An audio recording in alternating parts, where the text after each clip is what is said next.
Chapter 689. In a trance, Gwashuk seemed to see a fleeting illusion from the steam rising from the pot. In the illusion, there was a yellow and white dog squatting alone on the road. When it looked back, tears appeared in its eyes. "Don't kill me! Please don't kill me! What did I do wrong to be tortured by you? Why are you doing this to me?" That innocent and resentful voice resounded in his ears, making him feel the bitterness. The soft rice in his mouth and the fish in the pot suddenly didn't taste good. The happiness belonged to others, and he had nothing. Gwashuk's chewing paused for a moment, and the ivory chopsticks trembled slightly. At this moment, he actually felt an unprecedented loneliness. At this moment, for some reason, all the people in the audience had a strange illusion. He was like a dog, so lowly. As the taste gradually turned from strong to bitter, Gwashuk raised his head and experienced this novel taste. So lowly that it's not even worth mentioning. "Miss Huaishi, your malice is really delicious." He raised his head and threw a big spoonful of fish and soft rice into his bottomless throat. Gwashuk grinned and laughed heartily. Even if it's dog food, it's still sweet. Behind him, his white hair moved without wind, and a thick darkness slowly rose, turning into a violent flame that rose wantonly. A terrifying aura spread out from his body. It turned the entire arena into a literal hell. Just the sole radiation of this person was enough to break the seal of the realm and form such a terrible pollution. Such a terrifying calamity and accumulation had completely exceeded their expectations. Huaishur was dumbfounded. He had never seen such a scary single dog. It was just eating dog food, right? Why was it so sour? Fortunately, he didn't take out the bag he earned on the night of the witch. Otherwise, wouldn't this old man explode on the spot? There was also the cost of the stone marrow haul and the small amount of money he had on his card, as well as his own corrupted character. It was really too scary. Now, under the stimulation of this sense of loneliness and anger, Gwashuk opened his mouth and burst out with endless appetite and strength. Under the stimulation of the malicious intent, an even greater malicious intent was born. Everything on the table was swept clean. As if it wasn't enough, it picked up the plate and pot, stretched out its extremely long tongue, and sucked away the last drop of soup. Carefree, beaming with joy. "How does it taste?" Huaishur asked as he looked at his violent state. "Wonderful. Unfortunately, it's still not enough." Gwashuk raised his hand and wiped the corner of his mouth. He licked the remaining bloody taste in his mouth and sucked his own blood with relish. While Yu Yun was still savoring the aftertaste, he suddenly said, "Miss Huaishi, do you know what the core of an abyss chef is? What is it that makes the culinary demons unique in the abyss and allows us to form such a huge organization, standing side by side with the calamity musicians, doomsday painters, and dark barbers at the top of the cemetery of the returnless?" Huaishur was stunned. He didn't think that he would ask this question. He also realized that he had never thought about it before. "Are you trying to say that the endless desire for good food and human desire has contributed to all of this? That's just the source, just the inducement. What kind of path leads from this? What kind of results are obtained? What kind of essence did you obtain?" Gwashuk's violence gradually calmed down, and a mysterious smile appeared on the middle-aged face. He asked and answered his own question, whether it's the Muse Club, the Hell Music Association, the Culinary Demon Organizing Committee, or the Barbers Association, what they represent and are proficient in is one of the greatest essences among the countless hells and disasters. The Doomsday painter of the Muse Club pursued the eternal and unchanging beauty of hell. Thus, he extended the art of sealing fleeting calamities and sceneries into a scroll, maintaining the art of eternity. What the calamity musicians focused on was the essence of change and movement. Therefore, they were good at weaving and catalyzing. They used movements to unify countless calamities into a whole, causing them to produce incredible transformations. The barbers are different from the musicians. They are like gardeners taking care of the nursery, pruning disasters and miracles. They don't pay attention to integration and unification, but focus on the independence and harmony of each disaster and miracle. They correct the shortcomings and make it as close to its original pure state as possible. Finally, there's the infernal culinary demon. Gwashuk crossed his fingers and smiled happily. All the culinary demon skills are highly similar to alchemy. This is not without reason, because what we pursue is to completely smelt malice and curses, to achieve transformation from furnace fire and cauldron, to complete this pure eruption. There was an instant of silence. It was as if a thunderbolt had flashed across Huaishir's mind. The fleeting electric light illuminated the original chaos, making everything suddenly clear. Constancy, change, harmony, and eruption. This was the essence of the Doomsday painters, the calamity musicians, the barbers, and the culinary demons. Before this, Huaishir had only used it subconsciously, but he had never thought of such a profound place. Not only Gwashuk, but even the culinary demons below the stage had never heard such a high-level summary and answer. For a moment, they all showed an expression of disbelief. At the same time, they became more and more suspicious. They didn't know why Gwashuk suddenly brought up this topic, and they didn't know what he was up to. Miss Huaishir, I have to say, you are indeed a rare talent. This is just an instinctive use, and you can already achieve such an exaggerated result. It's really amazing. Gwashuk propped himself up with both hands and slowly got up. He raised his cracked face, and his smile was so gratifying that it was frightening. I sincerely feel joy. Huaishir was silent. Once again, he felt a sense of crisis, but he didn't know where he had overlooked. Unfortunately, your delaying tactics won't work anymore. Gwashuk grinned, reached out, and turned on the gas under the bamboo basket. The fire rose, illuminating his gloomy face. I found it your fatal weakness. Huaishir instantly froze on the spot. For a moment, he actually had a sense of panic, as if he had taken a loan to buy a house, and someone had found out that he didn't live on the subsistence allowance. But soon after, this strange illusion had already dissipated, and what rose in his heart was 100% vigilance. This kind of opponent who had no limits, it was not impossible for him to use any kind of move. He had to concentrate, stay calm. What weakness? Miss Huaishir raised her hand and pulled her long hair behind her shoulder. She smiled casually. Do I still have a weakness? In fact, he was panicking. Damn it, this old bastard couldn't have found out about his cross-dressing from Hoopa, right? At the thought of his imminent social death, Huaishir's face under the disguise became as muddy and panicked. Gwashuk just raised his hand, took out a stack of yellow paper full of writing from his pocket, and casually stuffed it into the fire under the stove.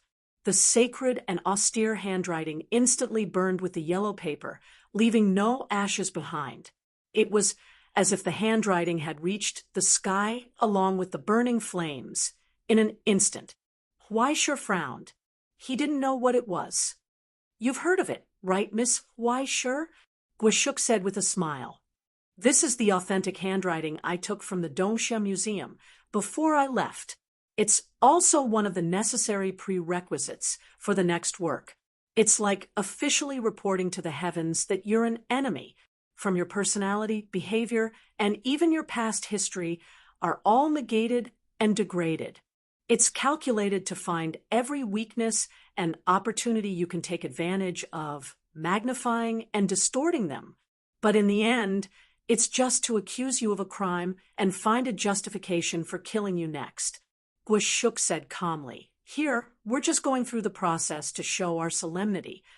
At that moment, the strong smell of spices rose from the bamboo basket, as if thousands of pounds of spices were burning in countless copper cauldrons.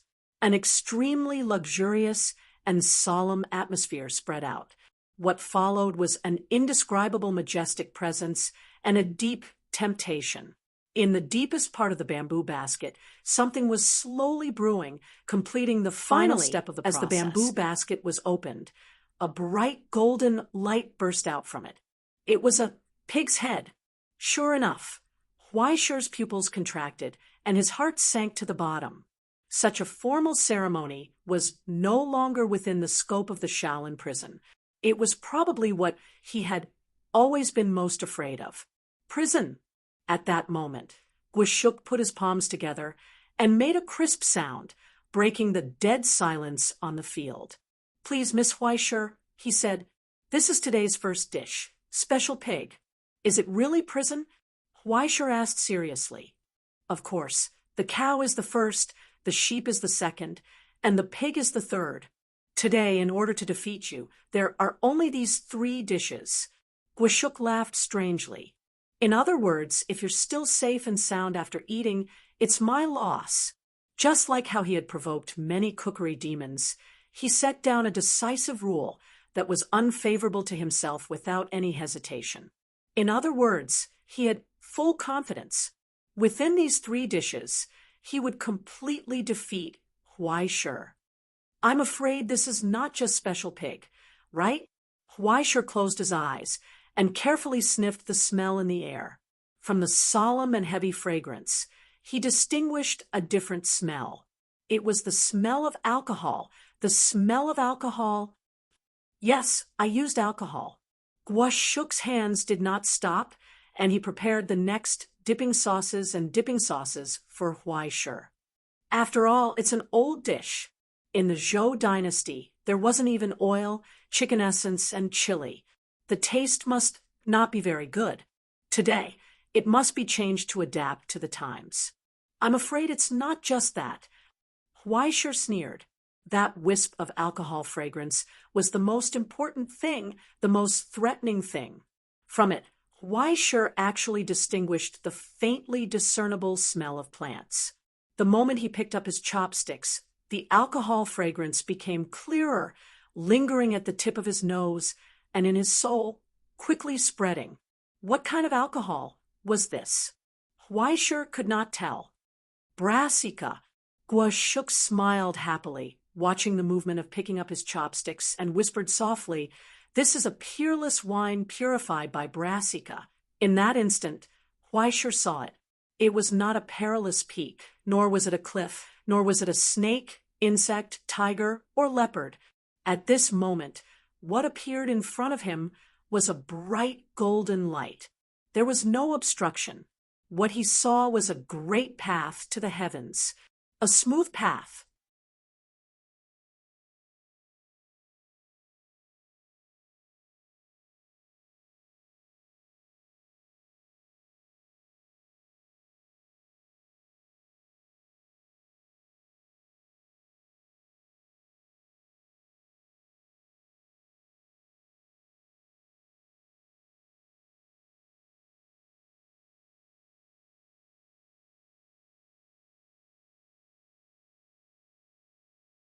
Chapter 690. It was effortless, and he did not encounter any obstacles at all. The distance that was difficult to cross in other people's eyes did not exist for Huaishi. He did not even need to take a step, and the finish line came to him automatically. They were afraid that he would be tired, afraid that he would feel bored. They did not condescend to him at all. Instead, they came in front of him attentively like a dog, and presented him with a tame delicacy. Huaishi's chopsticks had already landed on the pig's ear. With a light pluck, the thick meat and cartilage fell off and landed in his hand. It was like picking a fruit from a tree. A strange fragrance assailed his nostrils. After passing through the water in the plate, it fell into his mouth. The chewy pig's ear made crunching sounds as he chewed. The mellow and fragrant meat taste spread, filling his mouth and lungs. He felt like he was immersed in warm water, and he felt an unprecedented satisfaction. However, he was not tired at all, because the clear and refreshing wine fragrance complemented the thick meat taste, sweeping away the grease that made his stomach uncomfortable. At the same time, Huaishi's appetite was greatly stimulated. Another mouthful. This was really a peerless delicacy. He had never eaten such good food, never enjoyed such honor, and never had such great power. It was just like a god. At that moment, Huaishi's movements paused, and a sentence suddenly appeared in his mind. Ergen's brassica is not allowed, and the emperor's offering is not allowed. There is no way to shrink the wine, and I am the conqueror. The brassica's brassica is not paid, and the emperor's offering cannot be carried out. There is no material to purify the holy wine, so I am the conqueror. Duke Huan is the reason for attacking Chu. These were words that Huaishi had never memorized with his level of education, but at this moment, they naturally appeared in his mind. You finally remember, Miss Huaishi. Guashuk looked down at her stunned expression, and his smile became more and more ferocious. Brassica's brassica is a necessary step before the holy wine is offered to the gods. This is a top delicacy that only demigods like the Emperor of Zhou have the right to enjoy. Are you happy now? Huaishi couldn't stop anymore. He was eating like a madman, without the slightest elegance, as he gnawed away at the specialties in front of him like a whirlwind, enjoying the endless power and the indescribably wonderful wine fragrance. The trace of divinity hidden within himself, standing solemn high in the sky, and sacrifices, being worshipped by and began to grow rapidly. Countless pious some praises kind of cold and enormous aura in his rose ears. From the depths his of consciousness soul, and voice covered the nine planes of the heavens, his humanity, and the nine planes when a divinity sprouted solemnly and majestically operating on this and crossed the boundary. Young Master Ming's Saint Mark, it triggered a fatal loss of control.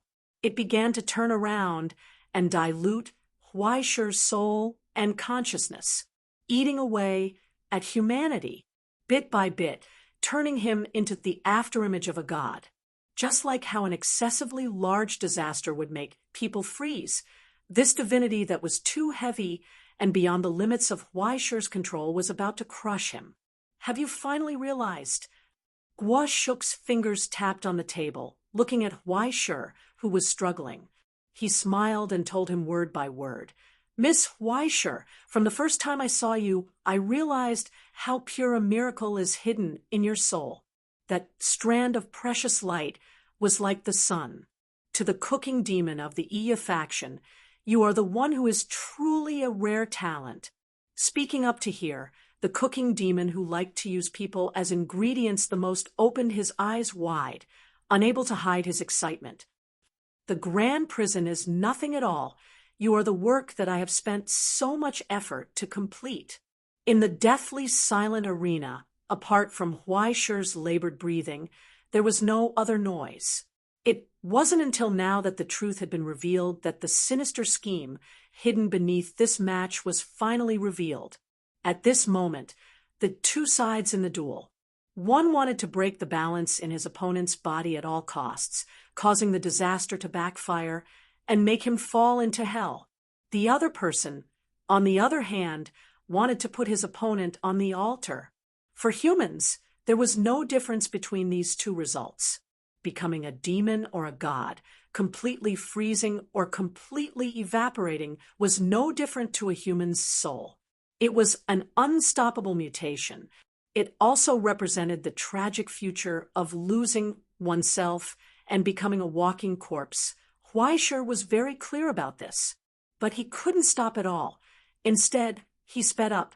The solemn aura of a god descended on his soul, causing his consciousness to quickly evaporate, his memories to burn and quickly evaporate. Everything that belonged to Huaishi was quickly disintegrated and thinned out, but in his soul, the pages of the Book of Destiny were constantly flipping. It continuously maintained Huaishi's consciousness and the integrity of all his memories. It was like a deletion and input competition. every time a line of divinity was erased, the Book of Destiny would rewrite that line, quickly filling up Huaishi's personality and history. The remains of the kingdom of heaven firmly protected the flickering humanity like a candle in the wind, so that it would not be extinguished under the solemn divinity. And that huge portion of divinity that had been completed was solemnly operating in Huaishi's soul, stripping away all the weakness and emotions of a human. In the end, what remained was an inhumanly clear piece of transparency. Huaishi's eyes shot out a majestic light. There was no sadness or joy. It was only at this moment that he realized he had lost emotions, anger, love, sadness, compassion, and hatred. The weapon that was sleeping in his soul had long disappeared without a trace, because its source no longer existed in Huaishi's consciousness.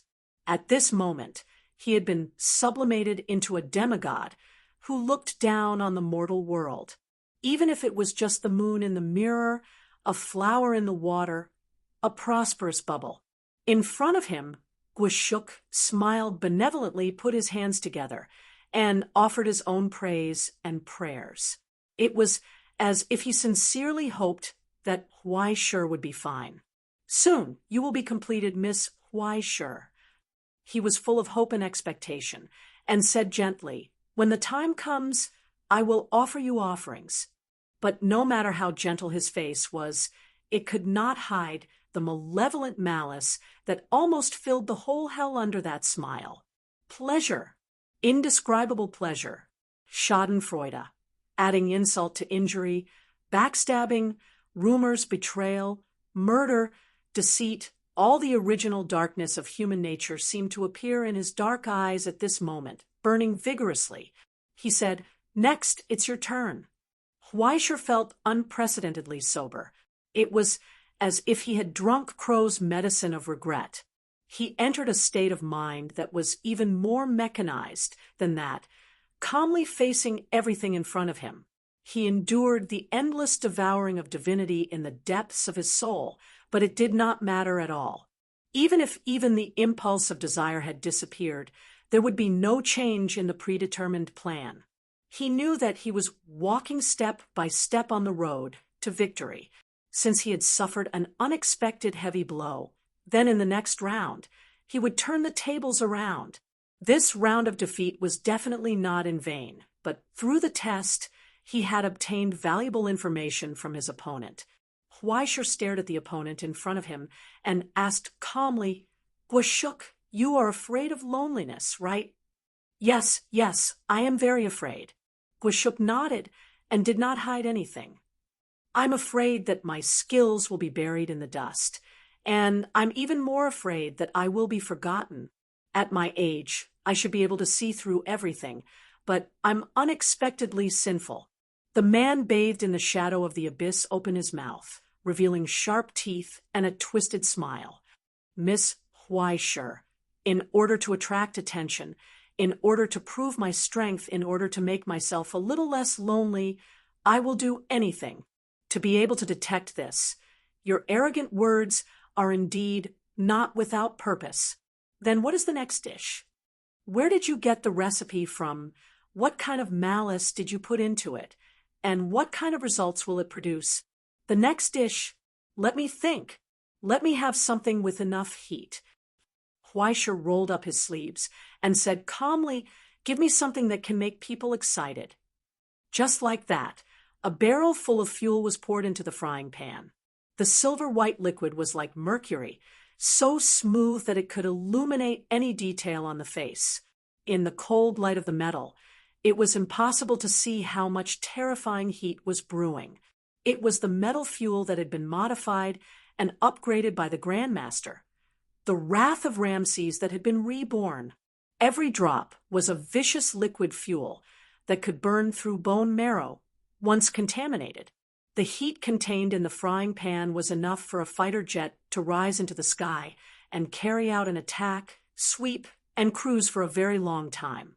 Then, as the viscous paste flowed, pieces of heavy parts and mechanical debris fell into the frying pan. after a layer of viscous medium was hung on them, they looked presentable. The iron that humans absolutely could not use was gently wrapped in sugar coating. When the liquid silver metal fuel began to slowly surge and gradually boil, it was thrown into the frying pan. It ushered in refinement and rebirth. Was this metallurgy or cooking? No one could tell the difference between the two anymore.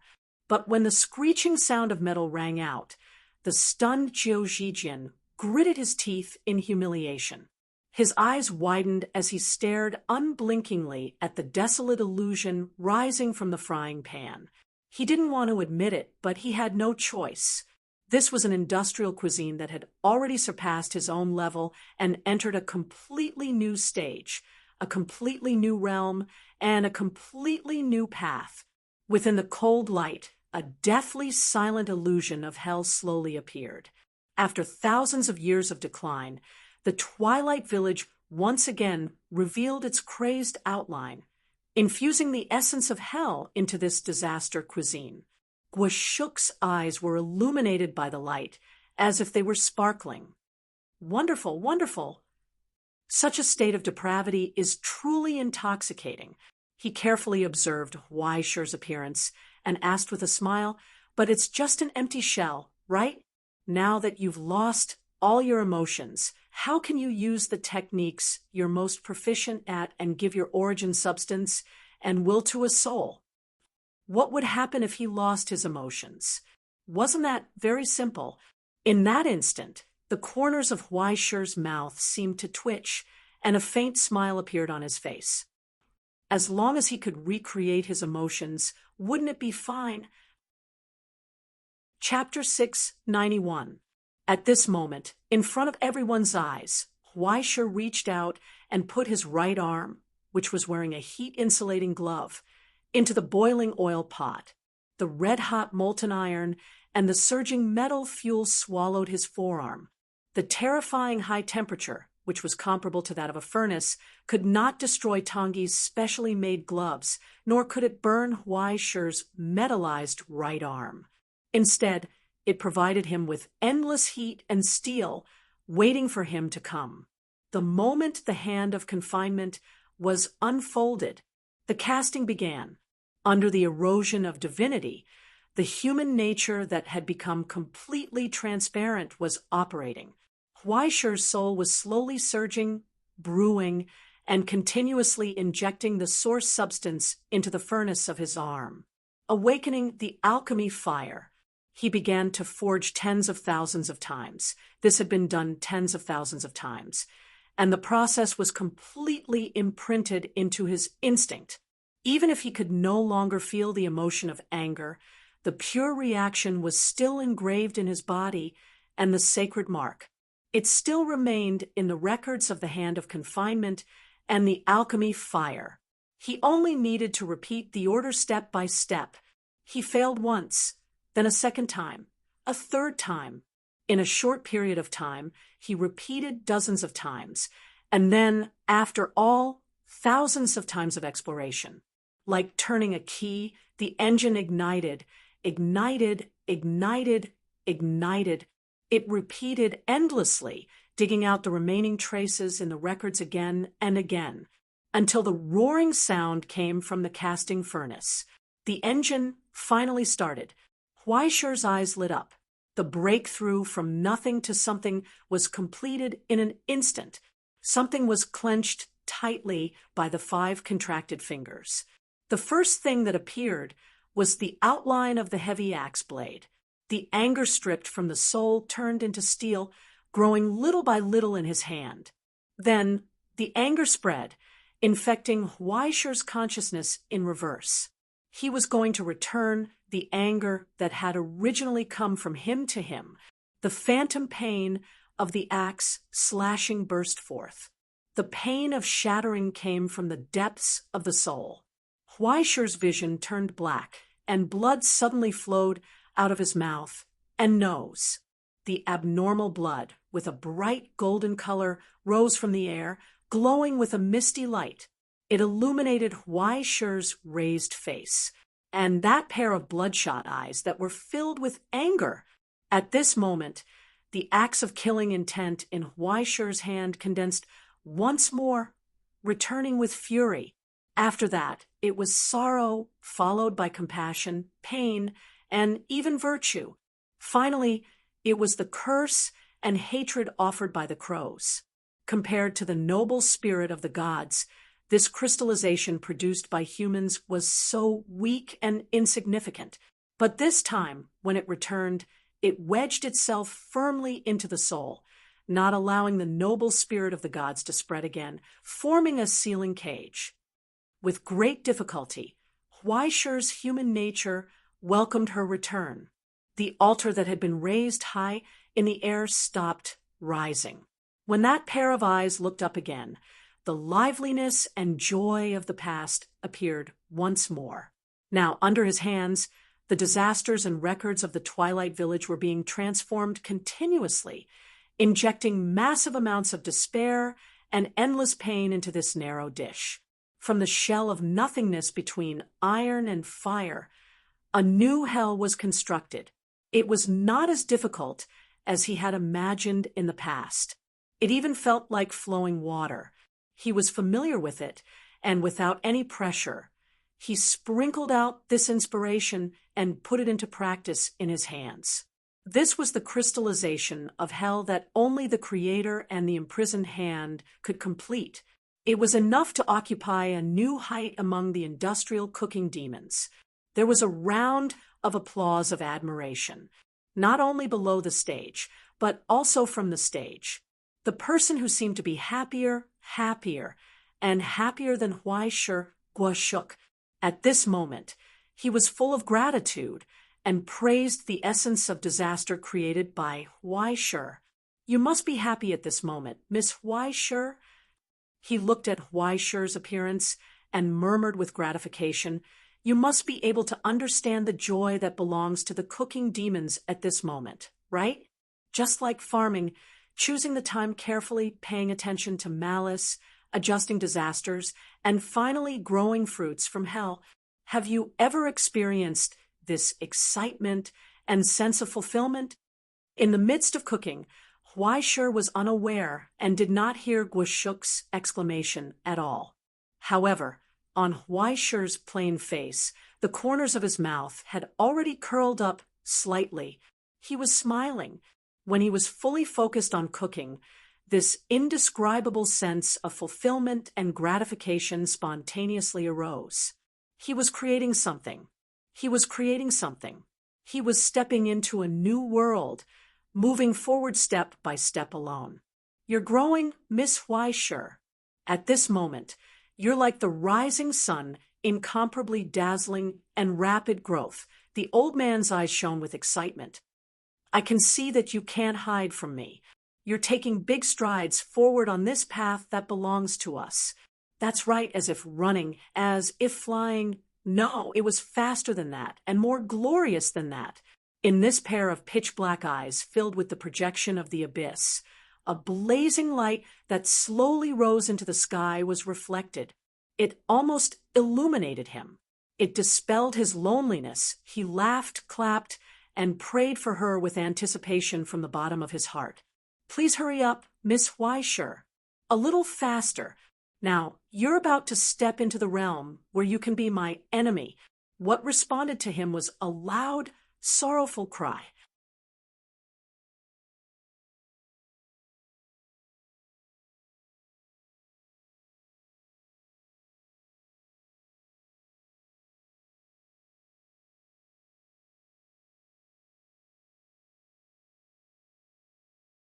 From the boiling, evaporating, instantly burning, and exploding with all the heat from the metal fuel, from the frying pan under Huaishi's hands, the furious flames swept and swallowed everything. Then there was darkness gushing out. An endless amount of viscous darkness gushed out from the frying pan. The crystal called despair was finally reproduced in Huaishi's hands. After an endless period of time, the power from the deepest part of the Twilight Village, entrusted to Huaishi by the King of Smiths, was once again reproduced in the form of casting. At this moment, it was a success. Between the golden and crispy metal explosives, the sticky dark sauce slowly flowed, emitting a numb and desperate sorrowful cry all the time. Hell reappeared here. Its name, Gwashuk, had stood up at some point.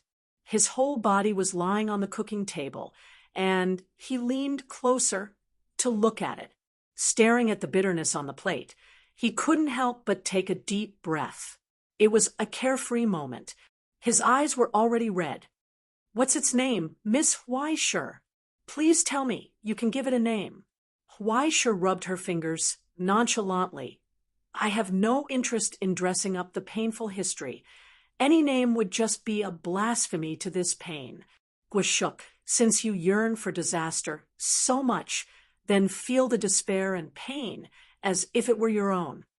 Other than Avicii, I can't think of any name that can compare to it." Gwashuk sniffed the endless aftertaste of pain and bitterness, and said decisively, "Born in the frying pan, eternal suffering, numb waiting without relief, it should be called Avicii." There were 8 hells.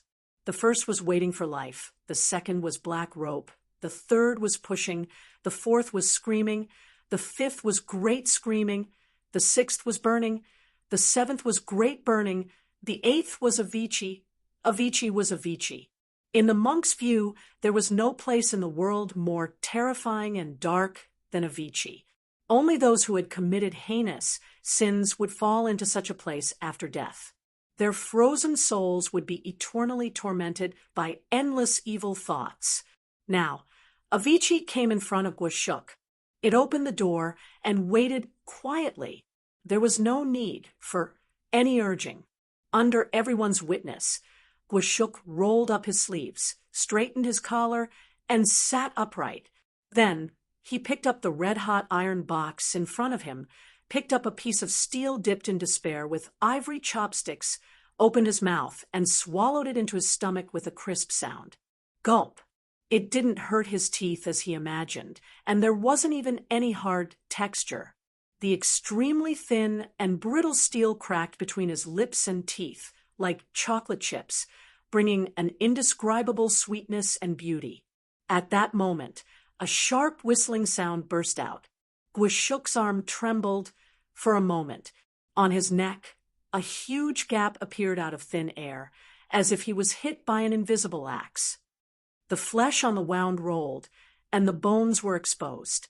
His neck almost fell off from his shoulders, but he seemed to be completely fine. He opened his mouth, chewed, and bit the iron piece in his mouth bit by bit. He swallowed it into his stomach. "I know, this is the taste of anger." He sighed. Behind the crack on his neck, viscous darkness flowed. Sharp teeth were exposed one after another, and then slowly disappeared into the bottomless shell. "It's so cruel, Miss Hwaiji. I'm already old. Why do you have to hurt me like this?" Gwashuk shook his head helplessly, smiled, picked up the second piece, and put it into his mouth. The wonderful sweetness and bitterness mixed together, bringing a cool, fruity taste, but it was getting colder and colder, more and more numb. It was hard to breathe. His lungs were contracting. Bang! The sound of bones breaking was heard. On his internal organs and limbs, there seemed to be an invisible rope rapidly contracting, cruelly pulling, and ravaging his limbs inch by inch. Then there was compassion. The blade of the fusion of venom and redemption tore through his heart from the inside out, leaving a mark on his chest. His body became more and more broken, but Gwashuk's appearance also became more and more ferocious, more and more inhuman, and more like a monster in the abyss. Every bite was equivalent to bearing Hwaisher's all-out attack from the inside out. It broke out from the most vulnerable part, destroying his body. But what was more dangerous was the curse that spread from it, endless pain and despair. The purity of this despair had reached a level that ordinary people could not imagine. It was generously feeding and fertilizing the accumulated resentment and curses in his body. This was just the fuse of a chain reaction. With every bite, he could feel the darkness in his body rioting. Countless old wounds slowly cracked open, showing signs of relapse and worsening. Just as Huaishur said, if the balance was broken, the strong would collapse.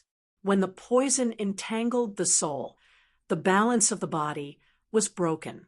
Guoshuk had been pushed to the edge of the cliff by Huaishur. He was only one step away from completely falling into the abyss. Huaishur stared at Guoshuk in front of him, looking at the bottomless darkness in his eyes. However, he didn't know when he would be able to take this crucial step. Only one step.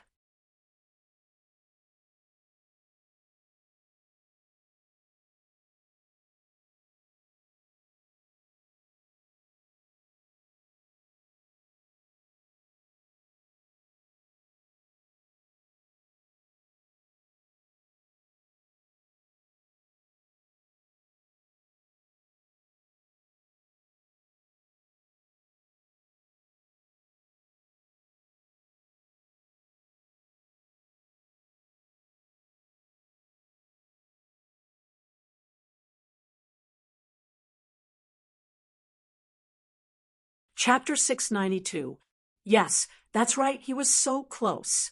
But Guoshuk was like a roly-poly toy, lingering on the edge of collapse. No matter how the wind and waves blew, his body was ravaged, his soul was ravaged, but he still stood strong. You must be very disappointed, right? Guoshuk held the plate and leisurely enjoyed the taste of the curse. As his lips moved, he slowly asked, "Are you in a hurry? Are you anxious? Are you waiting for me to fall? Are you doubting whether I still have consciousness? Are you still pretending to hold on?" As he spoke, cracks kept spreading out from his body, crisscrossing and destroying the foundation of balance. But Guoshuk was still calm, without any change in his expression. He leisurely ate the food on the plate. He was enjoying the eternal pain from Avicii. How many years had it been since he had such a novel and exciting experience?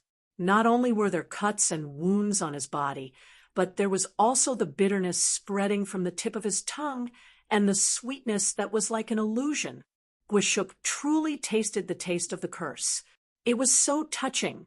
It was as if after a long period of drought, there was a good rain from the heavens. His sense of taste and touch that was gradually dying in the decay once again experienced the purest joy in the world, the joy of eating. He had sought out countless famous doctors and used countless methods, but still could not get any treatment or relief. He had been told countless times that there was no cure. His senses were gradually declining, and he was gradually losing the most important thing of the cooking demon. But he never thought that he could taste such a moving delicacy again before his sense of taste was completely destroyed. Compared to it, all the consequences were not worth mentioning. Moreover, do you know about self-digestion, Miss Huaiji? As the knife and axe slashed, Guoshuk slowly put down the empty plate, wiped the corner of his mouth, and suddenly asked. In the momentary silence, Huaishur's pupils trembled slightly. He saw the phenomenon of self-digestion with his own eyes. Beneath the body that was riddled with holes, the darkness and calamity that were about to seep out of the body were rapidly shrinking. The massive amount of disaster that was entangled in Guoshuk's body and was about to wreak havoc after breaking the balance were rapidly being devoured by Guoshuk himself. It was no different from using gastric juices to digest his own stomach. At this moment, Guoshuk was devouring these calamities that were beyond his control with terrifying efficiency within his body and turning them all into his own power.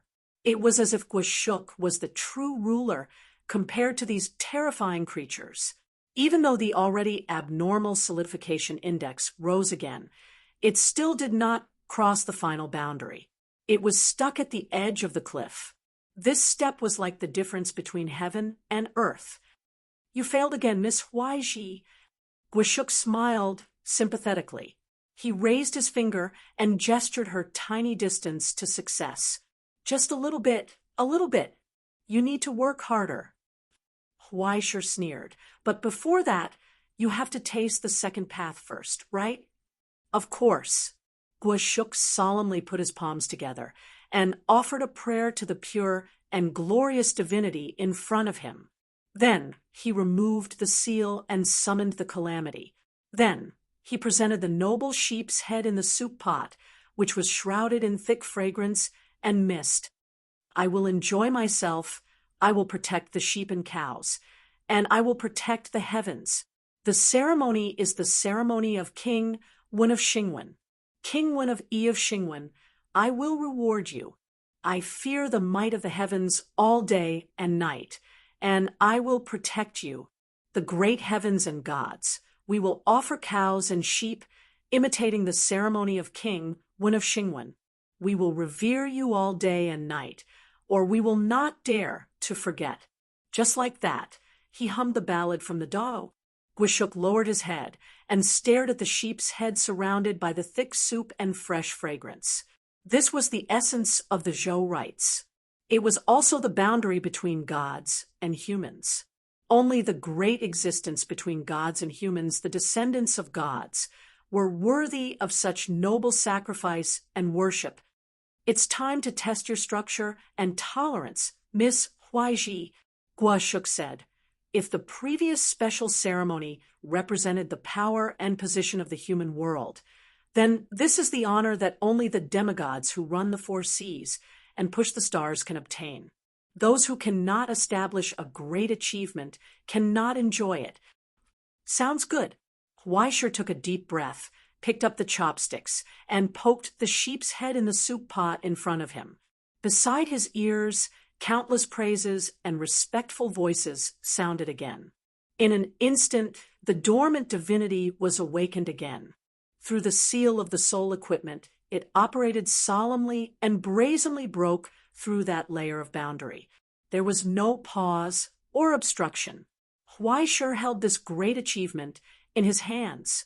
Even Tangi had to admit that this was a rare achievement for her contractor. Even if he had not been able to sublimate, he would definitely be able to leave his name in this world for a long time in other ways, other appearances, and other achievements. Leaving his name in history was not a problem. But the moment the fragrant and tender mutton entered his mouth, Huaishir's movements suddenly stopped, and he became stiff. It was because under the illumination of the divinity, endless memories suddenly emerged from the darkness, surged, turned into a raging tide, and swallowed him. That was the countless reincarnations in the Vientiane celestial sphere, the thick history produced by countless restarts of life, enough to destroy any concept, any common sense, and any habit. The records that were originally stripped off as a fake book were returned once again. What it brought was unprecedented confusion and pain. His soul was ignited by the divinity, burning vigorously, and blazing light gushed out from his eyes. Whispers rose and fell one after another in Huaishir's consciousness, occupying everything. How many roads do I have to walk to become a real man? I am the king of kings with unparalleled achievements. I dare to make the heavens submit. I want to live a happy life. Kill them all. Leave no one alive. In an instant, this divinity that was rapidly growing under the sacrifice of sacrifice had already restored this record of nothingness, overlapping in Huaishir's narrow body. Countless illusory branches of events surged into the records of the Book of Destiny, almost completely destroying the chapter called Huaishir. Content that could not be completed even if 100,000 words, 1,000,000 words, 10 million words were written in an instant. Following the call of this divinity, it established the limits of human achievements. In just an instant, 10,000 times the memory diluted the existence called Huaishir into countless silhouettes, becoming an extension of the divinity, just like the incarnation of God in the human world. Huaishir's body became not worth mentioning, but in this painful trance, he actually had a strange illusion. He seemed to be able to look down on everything. When he raised his eyes, he could see through all the obstacles and see the world that was operating with a bang. Countless, huge modules that could not be seen with the naked I were operating like stars. When they collided with each other, loud sounds like landslides and thunder burst forth. Waves swept across, enveloping the entire mortal world. He understood the essence of this world so clearly. He was so close to the truth. He was so gratified by the world thousands of years later. Everything was orderly and clear. The three major seals were as stable as before. This world was stable and unshakable.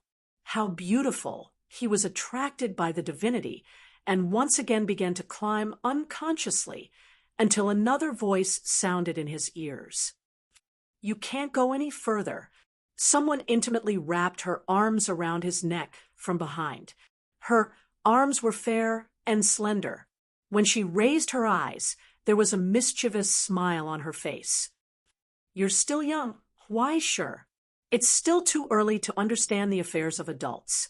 She lowered her face and whispered in his ear. So, welfare and whatnot, we'll talk about it later. She raised her palm and snapped her fingers in front of the dazed Why Sure. Snap! There was a soft sound. In the shadow under Why Sure's feet, the reflection called Why Ji Suzy open her eyes, and her eyes glowed with endless light. A brilliant light will slowly rose behind her head. The substitute that she had been operating for a long time finally came in handy at this moment. The empty shell of nothingness replaced Why Sure and became the vessel of this divinity. Those imaginary memories and branches of things that did not exist instantly went far away, and all the trance and illusions dissipated. What replaced it was a solemn light wheel that slowly formed behind Why Ji Suzy's head in the reflection like a solemn and dignified scene of a Buddha. This divinity that was beyond the limit of control emitted terrifying flames at all times, and through the existence of the substitute, it imposed a burning pain on Why Sure's soul. The distance was too close. If it was not for the fixation of the soul equipment, his soul would have been instantly destroyed like dust, right? After Why Sure finally woke up from the chaotic vortex of memories, he saw the empty soup pot in front of him. In the unconscious Tao Tai, there was not even a drop of soup left. Only a pale skeleton with a goat's head was left. And as the price for receiving the offerings, the origin substance had almost been burned dry. The sacred mark was sluggish, and there was no reaction. The bone-burying sanctuary was disturbed uneasily, and the darkness became thinner than ever. The steel crows still did not know what had happened, and each of them lay sickly in the cage of dreams. Even the sacred mark's voice had become uneven and weak.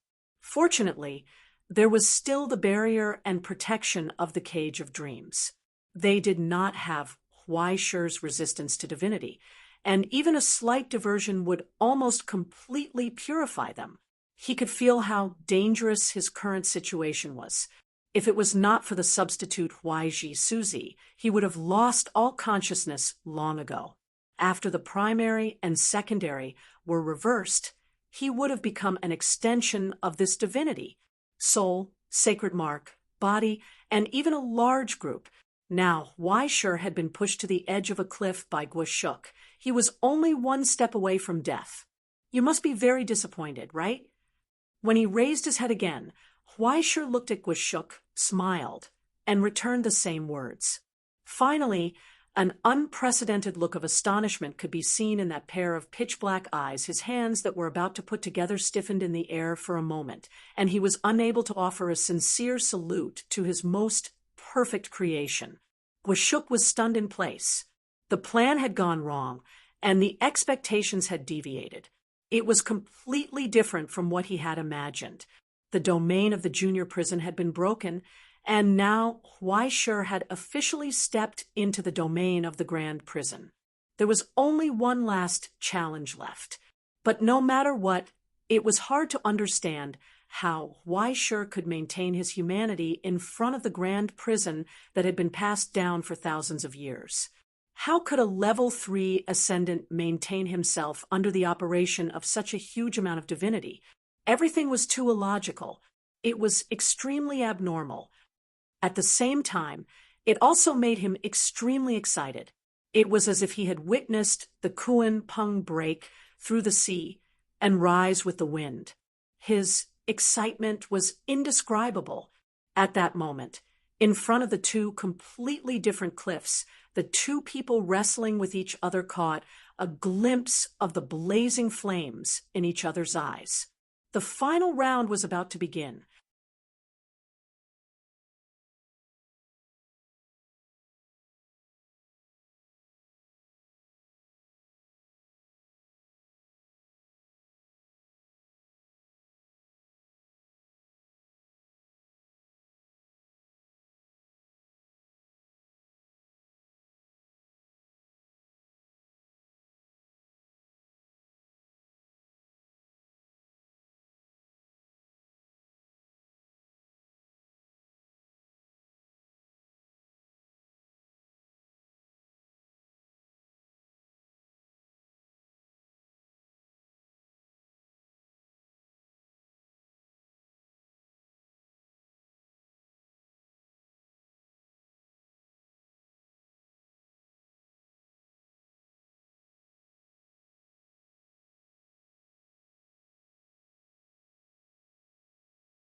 Chapter 693.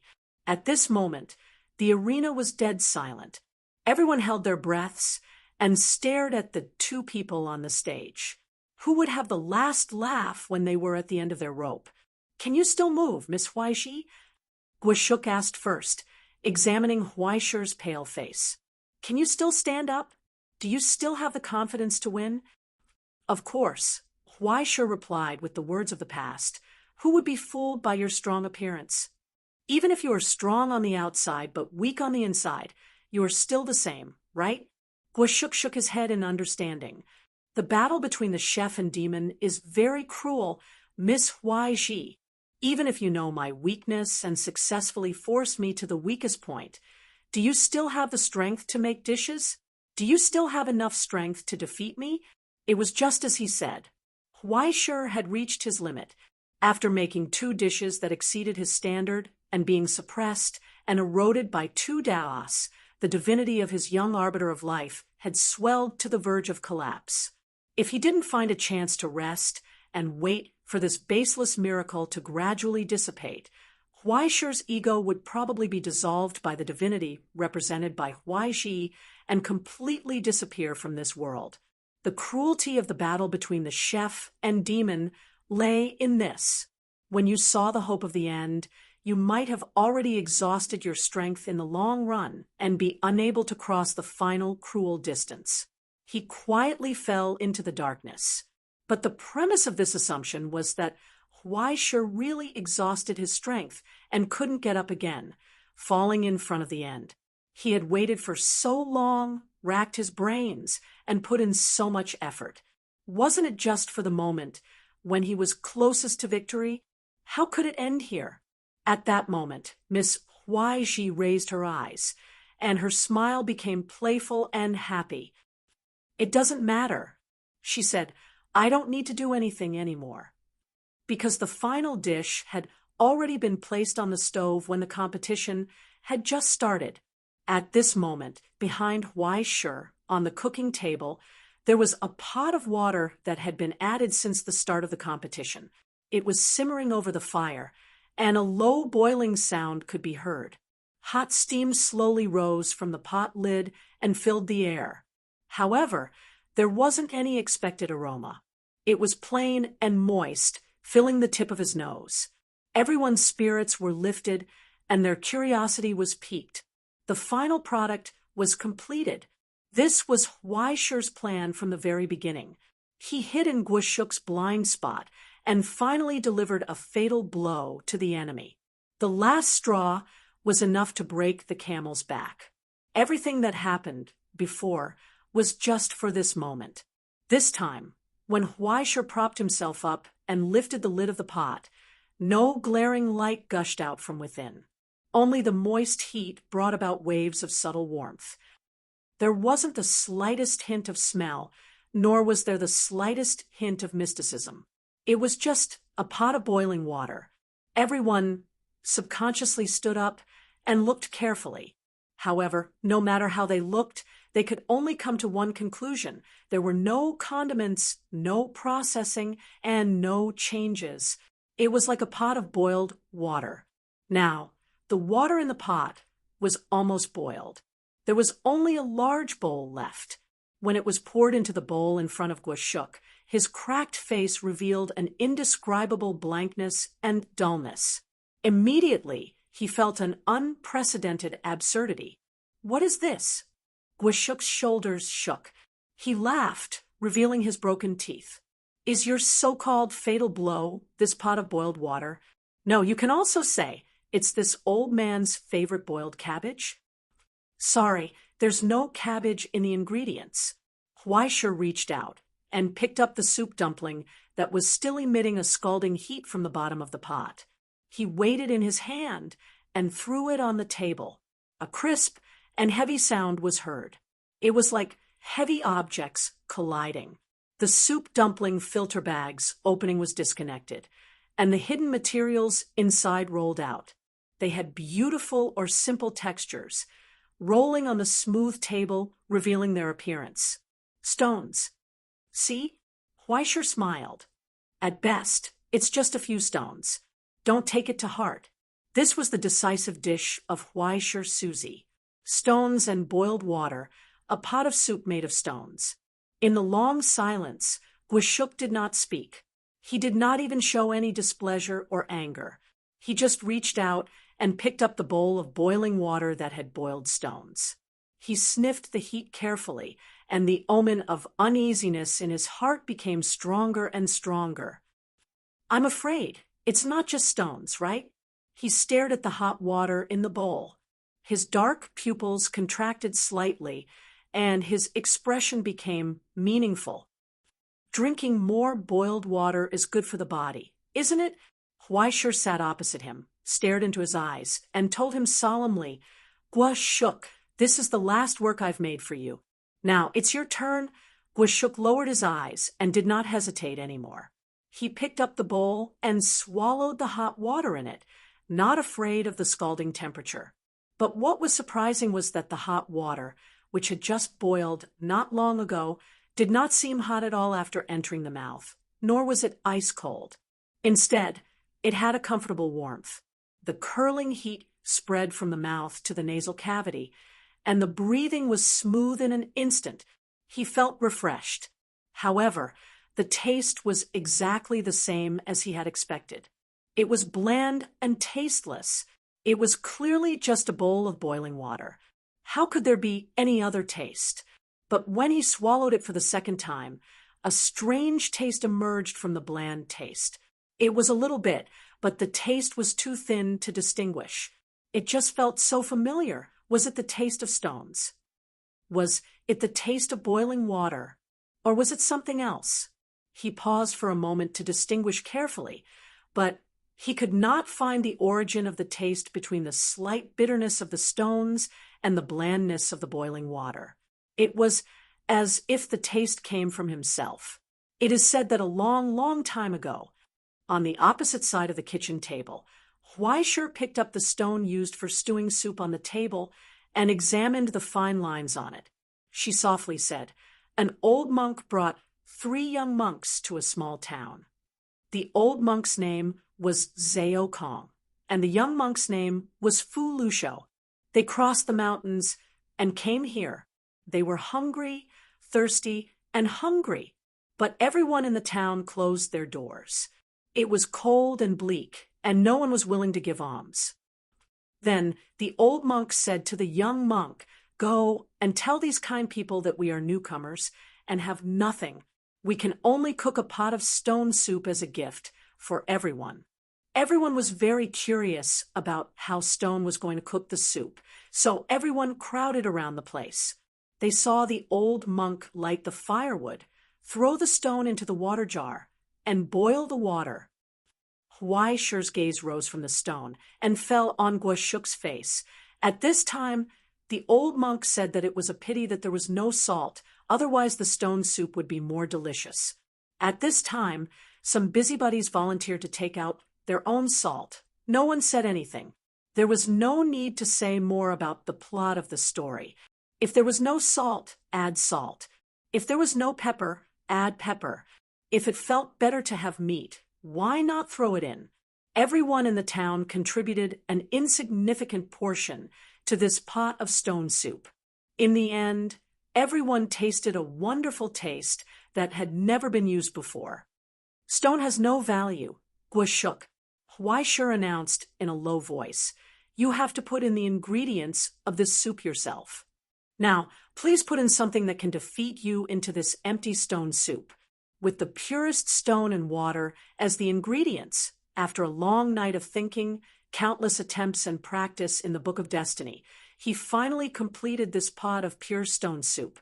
This was Huaishur's decisive work. It didn't matter if it was bland and tasteless. Everything had to be experienced from nothing.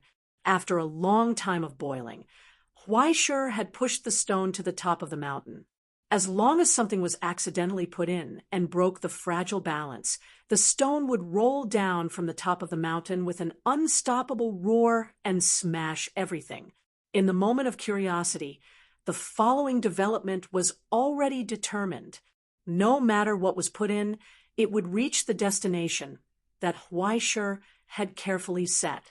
In the end, what Guoshuk obtained from it was the most distant, thinnest, and cruelest miracle in the world.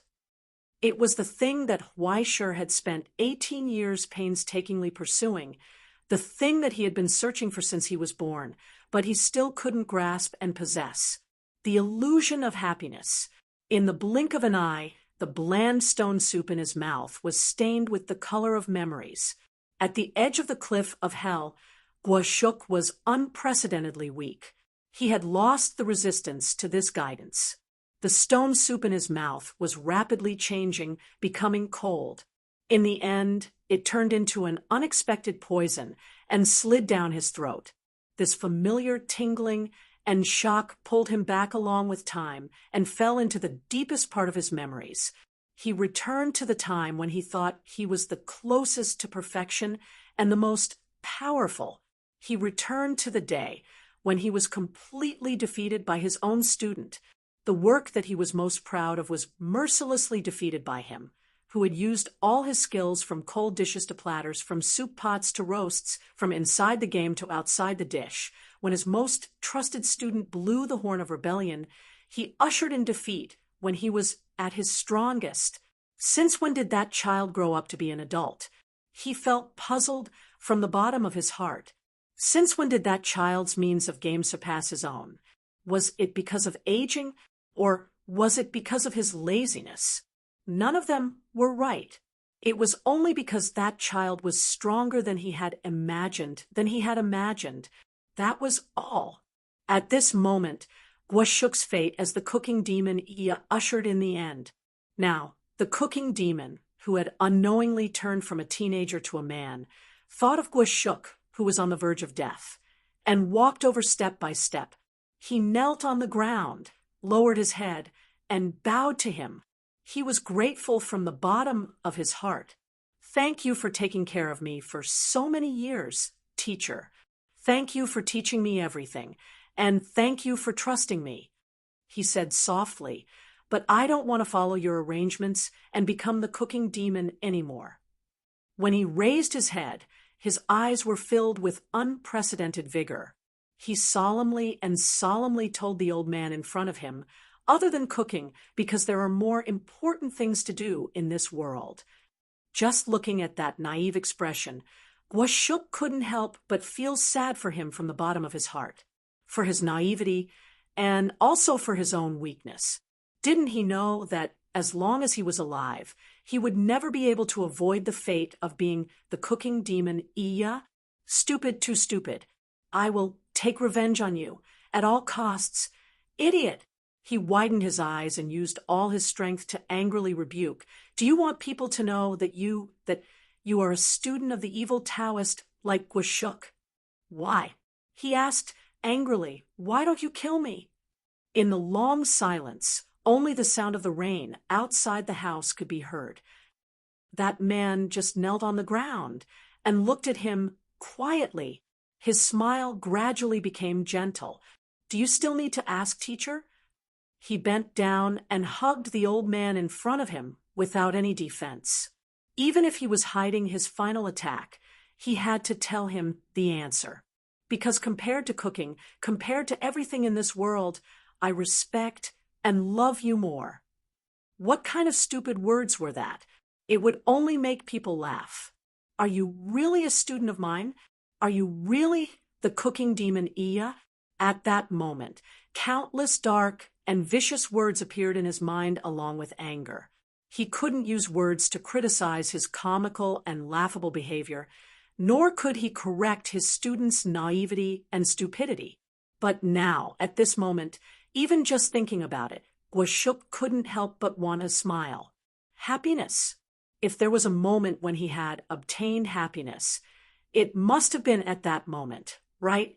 When he was hugged by that child, he actually felt that even failure was no longer important. When he was sure that his respect and love came from the bottom of his heart, what he experienced was supreme joy and happiness. Why did even he become so stupid? Gwashuk didn't know, but just the memory made him feel fulfilled. It made him understand what the so-called happiness was, and he couldn't give it up. He was intoxicated in this fleeting and indescribable sweetness, and he didn't want to wake up again. Again and again, he lingered, even if it dissipated so quickly, and when it left, it became so cold, until the last wisp of warmth fell into his throat. This short dream completely dissipated. Gwashuk lowered his head in a daze and stared at the empty bottom of the bowl as if he was petrified. In the dead silence, only the murky water droplets fell into it. It made a faint echo. On the stands, everyone was frozen in place, and they stared hard with their eyes wide open.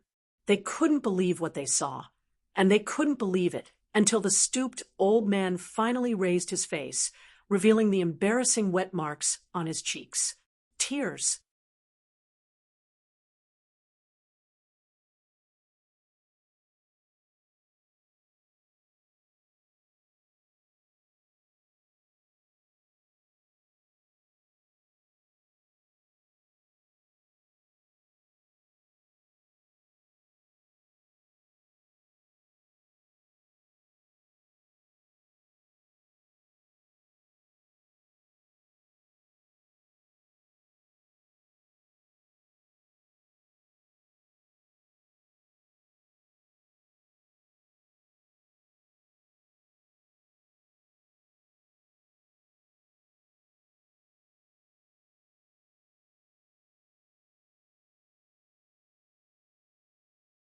Chapter 694.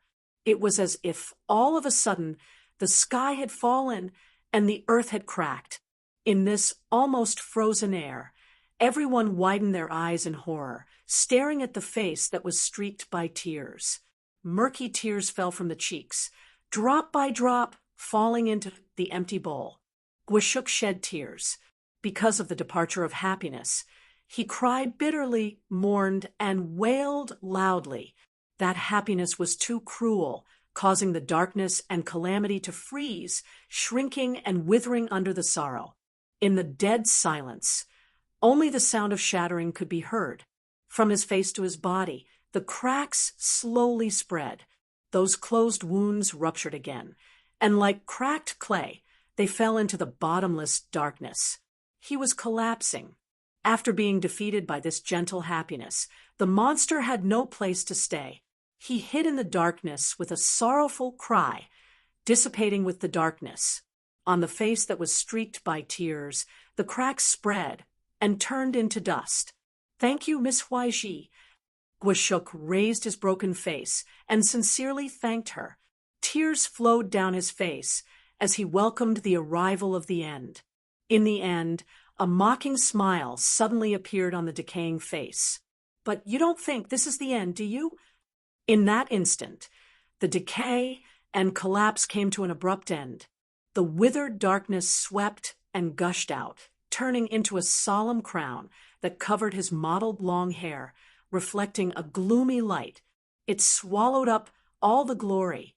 In the pure darkness, the face that had stopped cracking smiled and looked at Huaishi's stunned face. "Do you think I will be defeated by this kind of thing?" Huaishi froze in place. He forgot to breathe. He could only hear the rapid and difficult heartbeat in his chest. His heart was clenched by an invisible hand, struggling in pain. He was swallowed up by a sudden chill. Unbelievable! This old monster actually had no attachment to such happiness. What the hell was he pursuing in life? Was he really still alive? Was he really the human he thought he was? A bad move. The enemy in front of him was a monster really a pity who could abandon happiness. Gwashuk raised his head, who could abandon heartily the most important he raised his hand as if it were a pair of worn-out tears from the corners of his eyes. At this moment, right in front of Huaishi, I really miss it, who had completely transformed into a monster, Miss raised his hand and stretched it towards Huaishi's face. So beautiful that between his 5 fingers, I thought I was going to lose. A phone appeared. What a pity! Revealing the lock screen. It was a photo. What's this? Huaishi's eyes widened. Miss in the photo, there was a young, and I were the kind of person who would about 8 years old with 2 ponytails. The winner would definitely be smiled right? Sweetly, Gwashuk riding on her grandfather's mockingly, neck, and made a sharp teeth protruding towards the camera. It's a pity that I don't even have the slightest bit of care and affection Gwashuk's phone for a disciple almost hit thrown my face into hell. On the screen, Gwashuk didn't hide his old man with the funny knitted hat as he said disdainfully, happily, "I've already abandoned him." Through the screen. Don't tell me you think that I'm the kind of old man who has lost his family gradually and is alone. Gwashuk asked curiously, "It's already this year. Do you still think that experts are heartless and have no attachments? That they can't even send out a red packet during the festive season? No way, right? No way, right?" Who is this? Huaishi only felt that his brain was buzzing, and it wasn't enough to process it. Of course, it's my granddaughter. Although she's the daughter of that unfilial disciple, she's completely different from that bastard who only knows how to backstab his master. Gwashuk's eyes widened, and he said in a trembling voice, "She's already at the age where she can call me Grandpa. She's soft and sticky, like a ball made of glutinous rice. So her nickname is Little Glutinous Rice. Do you see it? Do you see it?" He took a deep breath and roared in Huaishi's ear, "This is my treasure." As for that bastard Shojing, who forgets his roots and deviates from the orthodoxy, it doesn't matter where he dies. Don't even think about entering my house. It's fine as long as he brings my sweetheart here. Thus proud, happy, and excited, Gwashuk spread out his hands and proudly declared, "I already have a treasure that surpasses that happiness." In the dead silence, Huaisher only felt that his brain had become a mess. Thousands of thoughts ran through his mind, and in the end, it turned into a word. F***ck. Damn it, Guashuk, you're actually a winner in life. He had calculated everything and thought of all possibilities. Huaisher had made 100,000 plans and prepared for all kinds of changes, but he didn't expect that this bastard Guashuk's life would be so good. 100,000 lemons were instantly stuffed into Huaisher's heart, and his eyes were wet. Damn it, we're all cooking demons. Why is this old dog so slutty? During the day, he had nothing to do. During the festive season, he went home to throw a tantrum at his disciple, and he also played with his granddaughter. Occasionally, he wanted to beat up the young people, and the Doomsday family had to pay for it.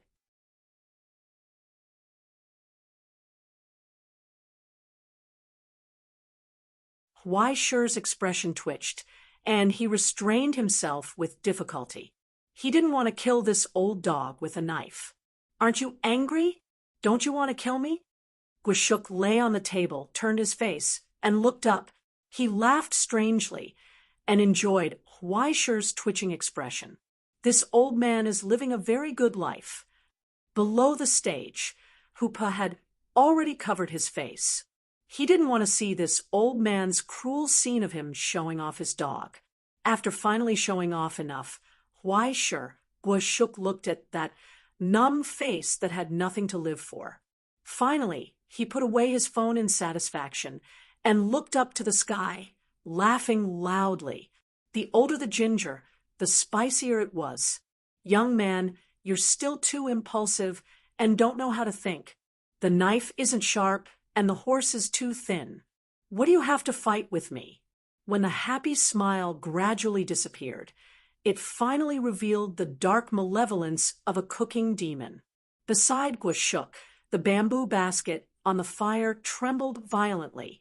It could no longer suppress the power that was gathering and transforming within, but the lid of the bamboo basket was firmly suppressed by Guashuk. He controlled the most critical moment of the fire. It was a sacrifice to the heavens, a sacrifice to the axis of the world. It was a supreme sacrifice that only a few gods could enjoy. This was the final prison. Beneath Guashuk's shattered body, in the endless darkness, a solemn aura rose. It was as if it wanted to awaken the gods that had once died. It prayed for all things to bear witness to this noble sacrifice. But when he looked at the old figure that was gradually immersed in the darkness, Huaisher was so puzzled. With such a status, such a family, and such skills. Guashuk, your life is so beautiful. Why do you have to rack your brains to beg for the rancher's favor? Why bow down to something that could destroy the entire world? He couldn't help but ask, is the power of a cooking demon that important to you? Rancher? Surrounded by endless disasters, Guashuk turned his head. He didn't understand what he was thinking. He asked in puzzlement, that kind of thing is the greatest negation of a cooking demon, right? Huaisher froze in place. It was hard to understand why the culinary demon, who had fallen from grace due to the nature of humans and had stepped onto the path of disaster with the endless desire for good food, would actually refer to the rancher as that kind of thing in disdain. He also couldn't understand why the rancher, who saw all things as food, would deny the value of a cooking demon's existence. Miss Huaisher, I'm afraid you've misunderstood something. Guashuk laughed mockingly. Do you actually think that a cooking demon would believe in the rancher from the bottom of his heart? Other than idiots who don't even know what they're doing, would there be anyone who would revere that kind of thing?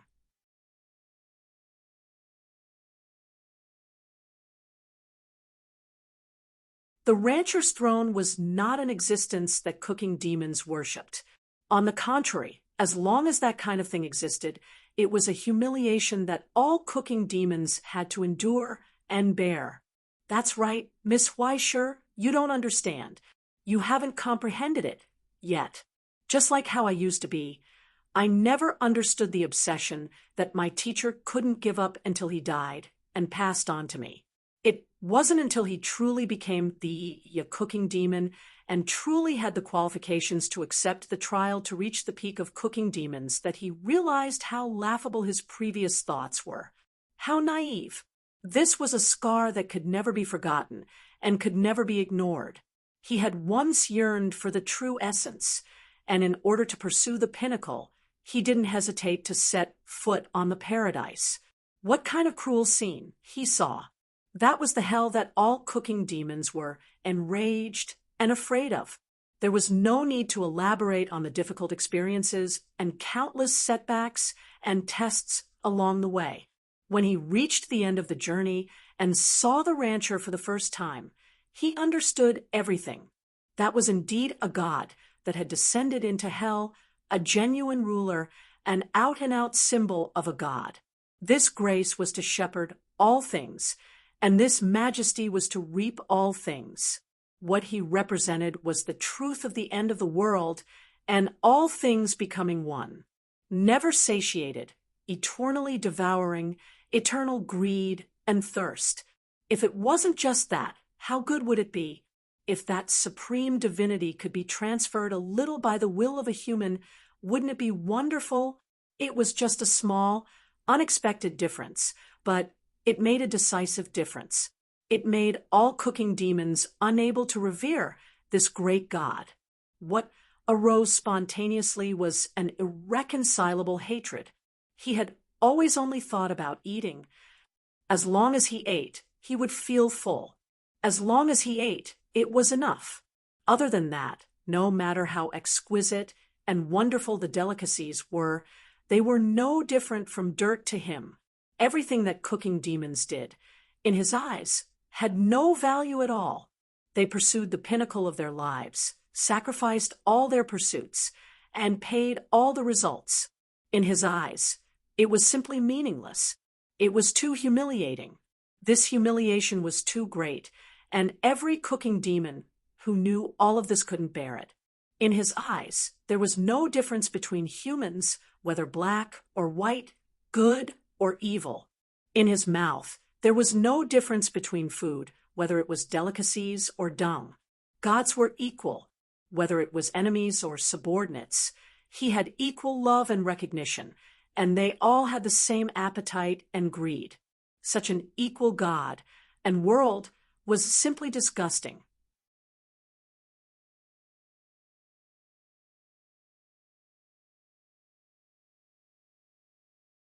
Chapter 695. No matter which cooking demon they were, they couldn't bear such humiliation. Since the day someone fell into hell and became a culinary demon, everyone who came here had challenged the rancher with no chance of winning. They put everything on the line and gave everything they had. They offered the greatest work of their lives in front of him.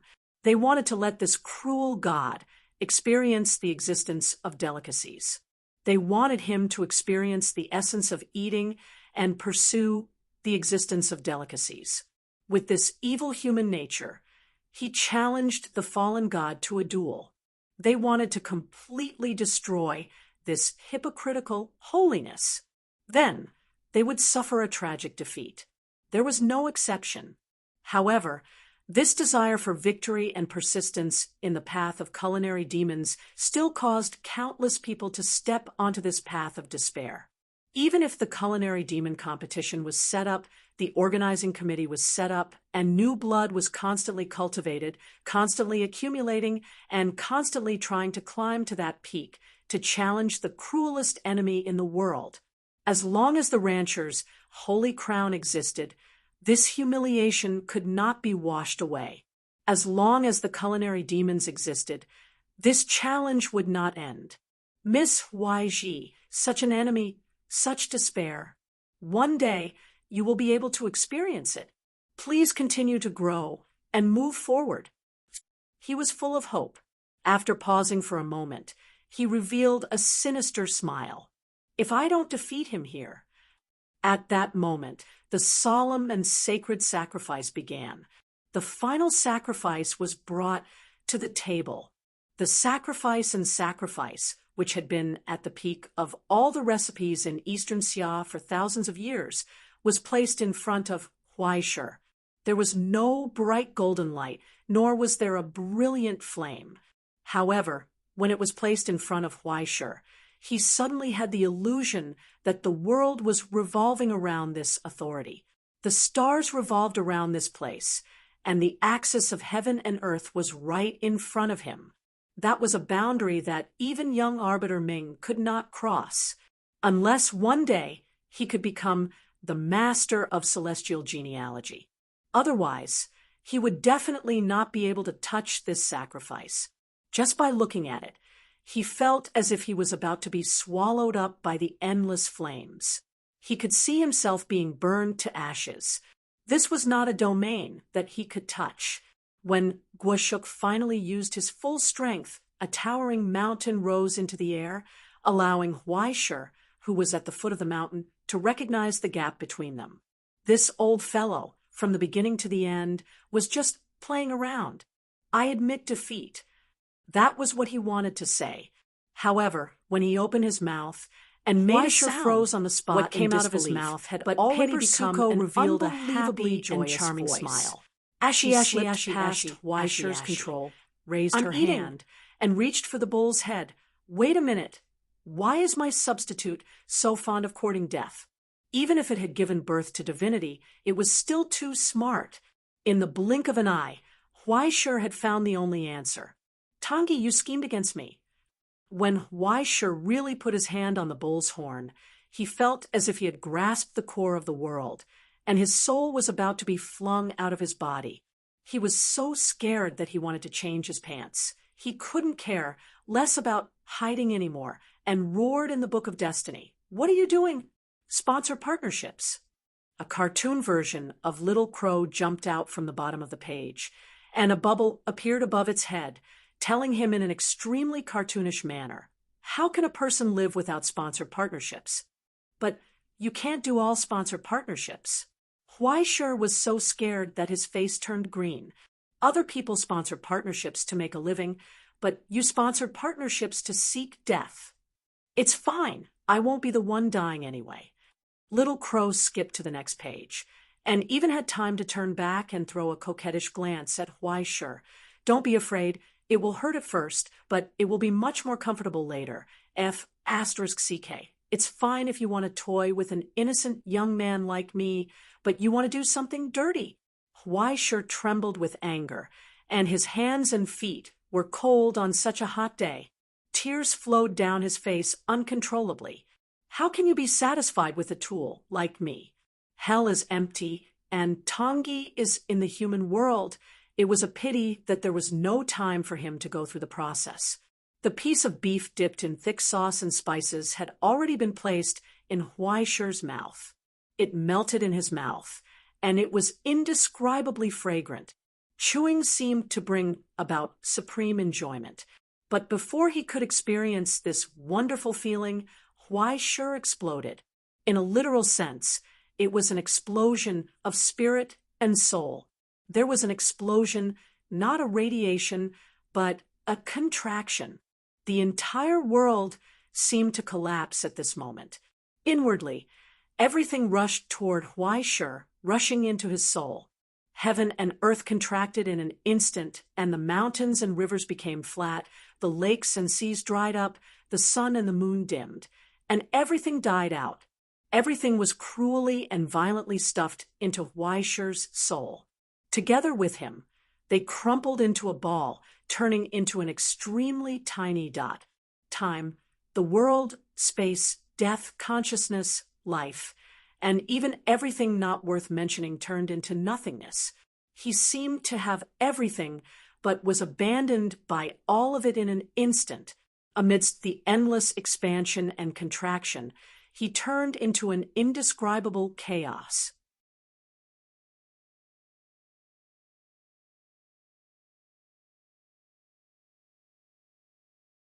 There was a moment when he remained clear-headed, and when he looked blankly at the world of nothingness, he saw a mighty torrent sprouting from hell.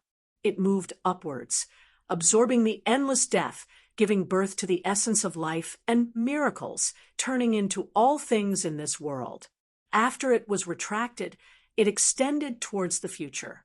The long river connected everything together, the past, present, and future, above the endless dark hell. He sat on a small boat called the Present Realm, following the torrent, sailing toward the unknown future. The lights of this world were as bright as ever. It was as if a god had descended. No, it should be said that a god had descended here. As long as one had eyes, they could determine this sacredness. When Huayzasuko stretched out her hand to the caged bull in front of her, the noble spirit that shone instantly illuminated everyone's eyes. The blurry light wheel that was originally hanging behind her shook with a bang, bursting out with a high-pitched sound, as if the world was operating. The color of bronze emerged from it, followed by complicated patterns. When the disguise called human was removed, the noble divinity that flowed out from the pillar of the spirit and marrow of the world axis was revealed. That was the incarnation of a god. No one knew what method was used or what price was paid, but this ray of bright light was undoubtedly the remnant light of the old days that had crossed a long time and fallen to the present. At this moment, Huayzasuko had become an existence that was not inferior to Liz Hetmock in the American lineage, and even surpassed her. Otherwise, it would be impossible to complete such a perfect divine bestowal. It awakened the once sleeping miracle and once again turned into a perfect prototype. This body was already the reflection of a god on the ground. In this way, in front of Gwashuk, she began to eat happily and elegantly. It tastes good. In the faint glow, the blurry face raised, glanced at Gwashuk, and praised, "You are considerate." Gwashuk did not speak. He just stared blankly at the cold and solemn halo, ignoring the stinging pain in his eyes from the majesty of the god. There was no longer the tyranny and terror of the past. From the memories of his ancestors and the inheritance of his bloodline, at this moment he no longer had any arrogance and disrespect. There was no time to be shocked and questioned, nor did he have the leisure to be suspicious and frightened. Just like his ancestors, he didn't say anything. He just bowed his head respectfully and accepted this supreme praise. The sacrificial ceremony continued because the god descended to enjoy this long-awaited delicacy. In the substitute named Huayzasuko, the huge divinity enjoyed the worship in front of it and grew rapidly. In just a few minutes, it crossed the foundation was laid. Brewing.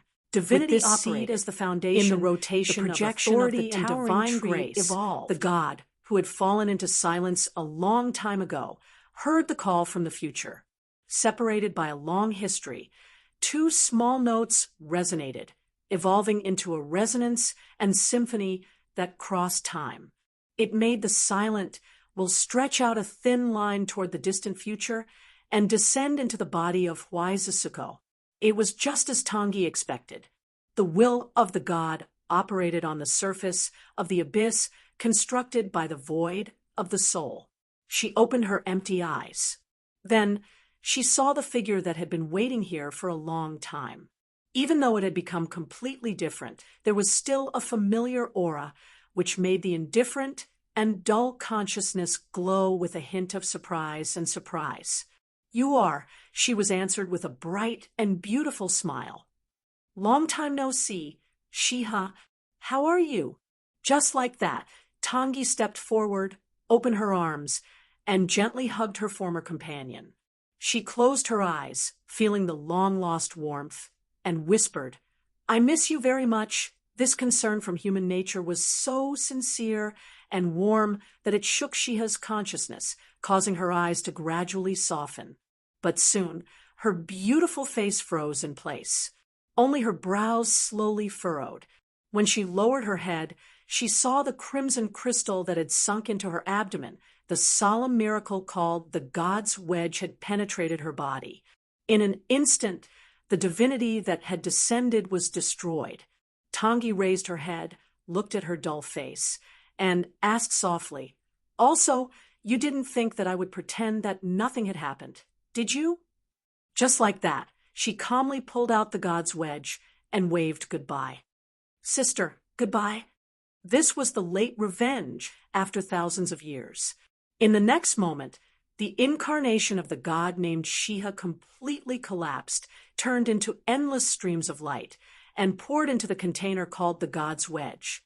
A small portion of the light descended and merged into Huaishur's projection, establishing the essence of Huaishur Suzi. At this moment, in the mortal world, in hell, whether it was the tomorrow's news, the looming hall, or even the Eastern Summer genealogy, all records regarding Huaichi Suzi were rapidly disappearing. Pen, paper, hard disk, brain, and even memories, all records became blurry and distant under the judgment of divine will. There were no details at all. All that was left was an empty silhouette and a name called Huaichi Suzi. The entire Ingzhou changed silently. Most people did not even notice it, except for a few people who reacted at this moment. However, the speed of the divine will was so fast and decisive that it did not leave any trace. All that was left was a meaningless piece of information. A certain miracle was activated for a moment. Just like that, 3 years in advance, after saving a lot of effort and materials, the fake miracle called white paper plainseed was completed at this moment, while everyone was in a trance and daze for a short, while a crisp applause rang out. Huaichi Suzi smiled and thanked the sacrifice in front of her. "Thank you for your hospitality." She finished eating. Was she distracted? She seemed to have overlooked something, but she could not remember. It should be just a detail, right? Maybe? With such a subtle confusion, all the audience could not help but cheer for the heroic counterattack in front of them. Only Gua Shuk's expression was still stiff in place, maintaining a bowed posture. After confirming that the divine will that descended here had quietly left, cold sweat finally seeped out from his forehead drop by drop and fell on the table. It accumulated into a pool of water in a sorry state. His legs were trembling. How could he, like his ancestors, personally offer his sacrifice to a noble god? Had he really presided over a perfect prison in his lifetime? Such unrealistic panic and such strong emotions filled his heart, and he almost couldn't help but cry again. Compared to this, the so-called victory or defeat was not worth mentioning at all. In particular, the vague signs and hints that had appeared in the records of his ancestors had made him vaguely draw a circle in his heart that even he himself could not believe.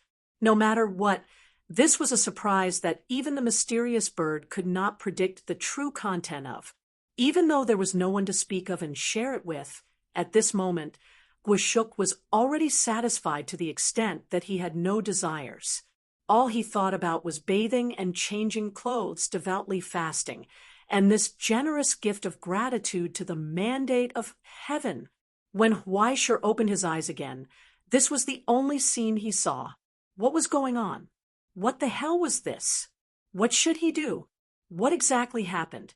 Countless question marks rose in his mind, but all he saw was a bare plate and a bull's skull that looked like it was carved out of white jade. He actually really finished eating? Yes, that's right, Miss Huaichi Su. You have achieved a miracle and completed the ceremony of the prison. Guashuk said calmly, "According to the agreement, I lost. That's not right, is it?"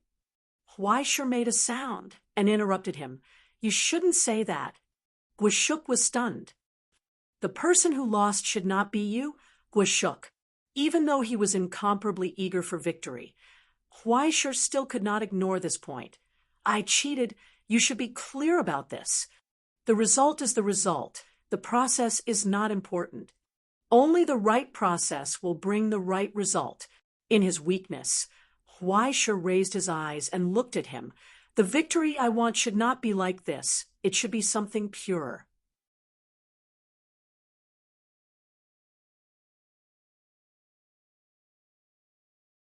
If it was his true level, he would have fallen in the second round, not to mention challenging the final prison.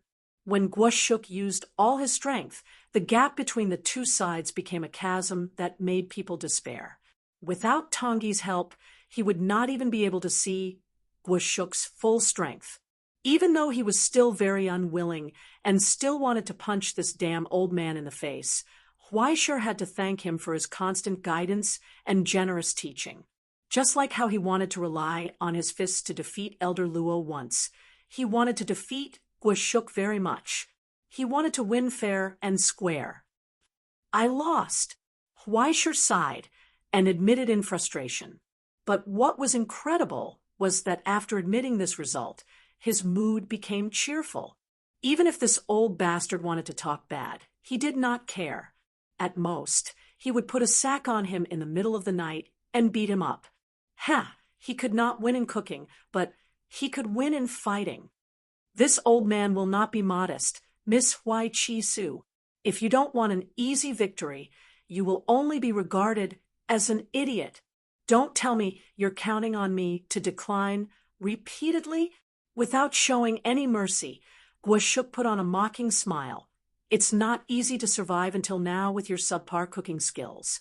How about this old man give you a consolation prize later? An autograph? Take the defeated by Guoshuk sign. If you meet similar people in the future, you can form a group to keep each other warm. It was strange that there were people in the world who did not want a victory that was delivered to their doorstep. They were simply too stupid. Guoshuk enjoyed the joy of a winner with a clear conscience. There was no hesitation or uneasiness at all. There was no sign of shaking hands and sympathizing with each other as other people expected. Huaishir rolled his eyes and did not bother to pay attention to him. He had no energy left to be angry. He did not know what that black-hearted woman, Tongyi, did with his body. He was almost completely drained. Now, he did not even have the strength to stand up. However, when Guoshuk finished his sarcastic remarks and turned to leave, Huaishir could not help but call out to him. Wait a minute. He looked at the old man, who turned around and asked curiously, "What's the final result?" Guoshuk raised his eyebrows. "Result? You've lost. Is there any other result?" "You don't need to repeat this." Huaishir felt that his eyes were about to roll to the sky. "I'm only referring to, what's the result of you going to see the rancher and pursuing the pinnacle of cooking?" It was the result that Guoshuk had downplayed and glossed over. What was it? He was curious from the bottom of his heart and wanted to know. That's where the problem lies. Guoshuk sighed and shrugged. It was unknown whether he was helpless or at a loss. The subtle smile on his face was elusive. To be honest, I'm not too sure whether there was any result in the end. However, after exhausting all my skills, the rancher finally admitted one thing. The food I made was a little unpalatable. In the daze, Huaishir's expression became extraordinarily wonderful. Guoshuk recalled the proudest moment of his life. He looked up to the sky and laughed proudly. I think I probably won. This was the final result of the trial of the Imperial Chef's demon. The winner, Guoshuk,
Chapter 696. Wow, this old guy is so ugly. In the midst of the noise, Yuan Zhao looked at the headline of tomorrow's news on his phone, the photo of the champion of the Imperial Cooking Magic Audition. The old man, with a strange grin, was casually gesturing a V to the camera. He seemed to have seen it somewhere before, but it didn't matter. Humph. Although he didn't know how he won against Miss Huaiji, he must have used some despicable means. Thinking that Miss Huaiji was weak, helpless, and pitiful crying right now, Yuan Zhao's heart was burning with anxiety. He couldn't wait to immediately he wasn't able to go to Nara immediately. However, the situation didn't allow it. Realized Yuan Zhao looked up to the sky. He had already missed his dream reunion. He casually kicked away a Himiki. guy who was Just trying to thinking quietly about touch this made his him want trouser to cry. pocket.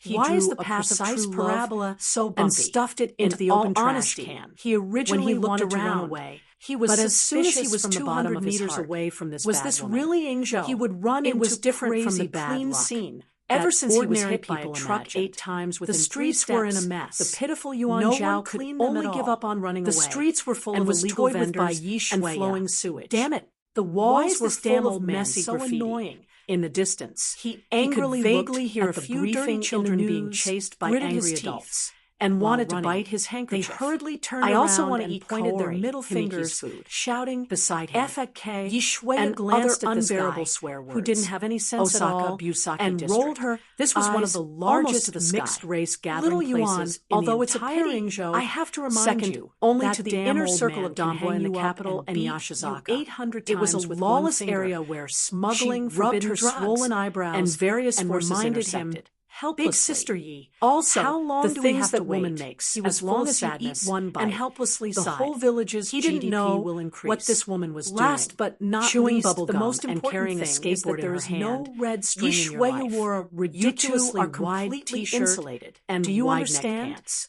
She Nonsense. also wore a tattered baseball Yuan cap. Zhao opened his eyes At first wide, glance, and his blood she boiled. seemed to be a rebellious True girl love can who break jumped out of nowhere through everything. She didn't Enough have of the this majesty and imposing Yi manner Shuya's of the number eyes one almost person rolled to in the the new sky. generation of She Dongxia. spat out the But the bubble dull gum pain casually in the back rolled of it into Yuan a ball Zhao's head and always threw it to a reminded distant him of the pile of consequences trash. of daring to Yuan offend Zhao and sneak unrequited away. love won't A change week the ago, ending. He had just bootlicker arrived in will Ingzhou. only make people hate He was you. sitting in the car, You're so young eating yet hot you pot don't learn and good singing. things.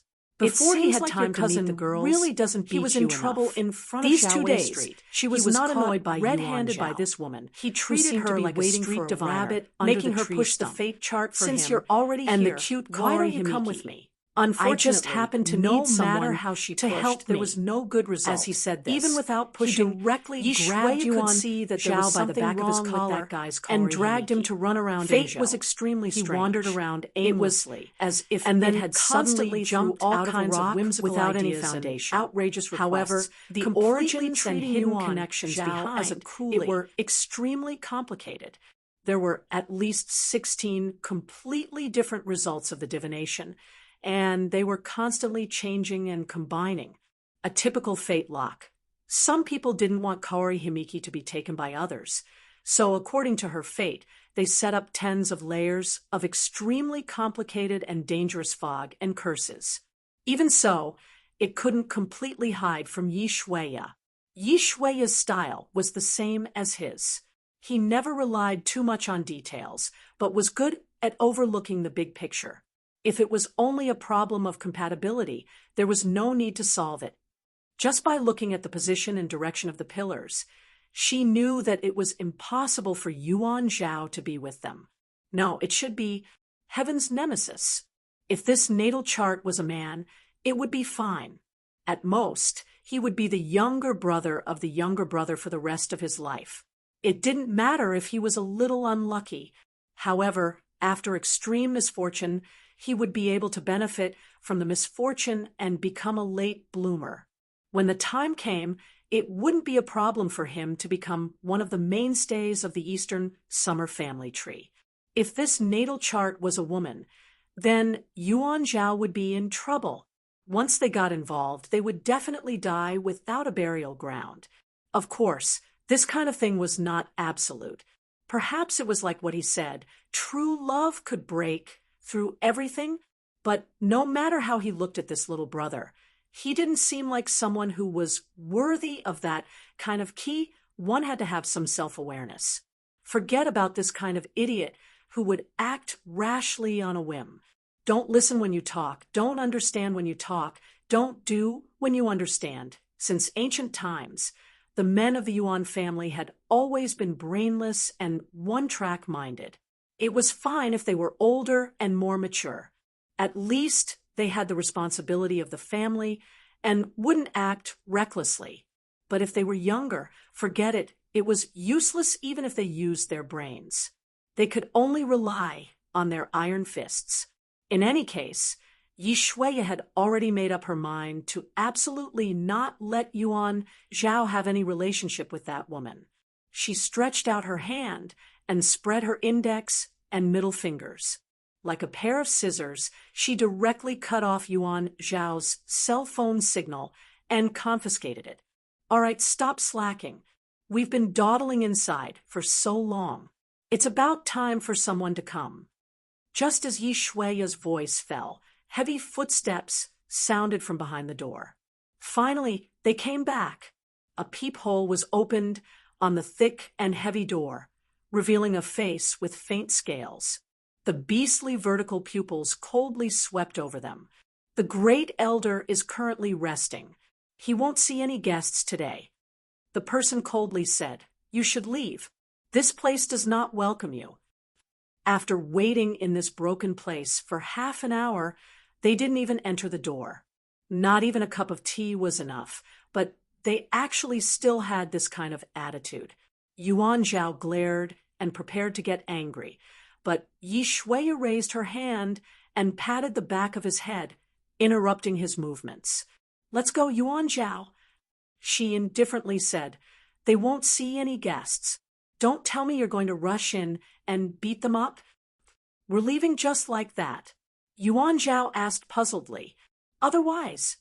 Yi Shuiya glanced at the closed door behind her and lightly snorted. "Moreover, didn't we already receive a reply? It's useless even if you leave thinking of jumping into the pit. Then what's next? Is the matter in Osaka finished?" Yuan Zhao's eyes lit up, and he instantly became excited. "Where are we going?" "The capital." Yi Shuiya ruthlessly extinguished the thoughts in his heart. "We're going to the capital. The game time is over. Yuan Zhao, you should go greet the masters of this place." Casually grabbing the junior high's collar, Yi Shuiya turned around and left. After a long time, behind the closed door, there was a sigh of relief. Nara, in a quiet room, Hoopa carefully looked at the young girl kneeling in front of him.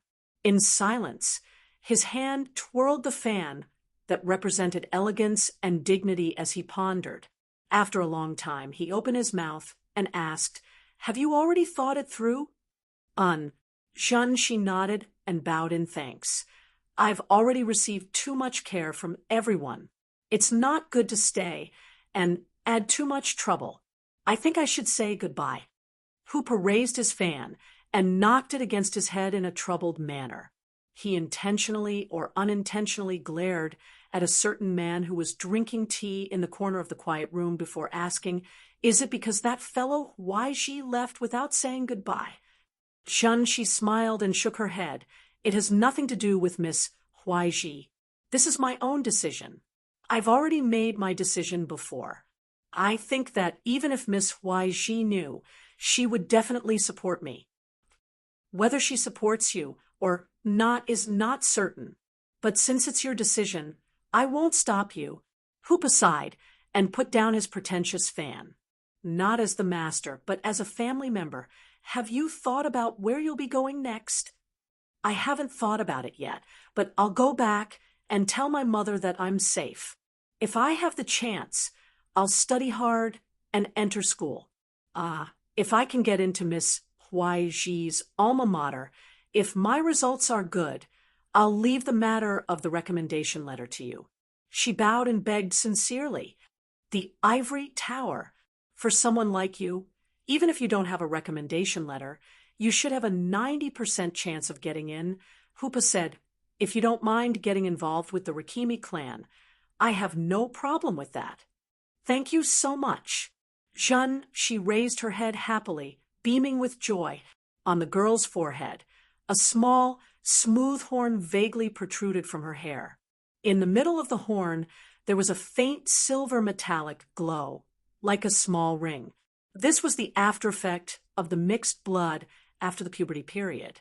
Once the soul was sublimated, the physical body would also transforming into a complete and perfect state.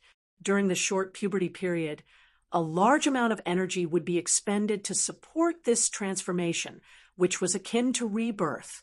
The original illness would be corrected, and the hidden dangers of the mixed blood would be eliminated. The weak resistance to the infernal realm would also have a chance to be slightly inferior to a normal person's. It wouldn't be too far off. More importantly, the disaster fragments hidden in the mutated blood would also mature and merge with the body. After the puberty, the body would become similar to a large group in the abyss. In addition, the body's innate talents and abilities would be strengthened by that large group. In other words, it's a demon. Hoopa glanced at the horn on Junxi's forehead and nodded. How do I put it?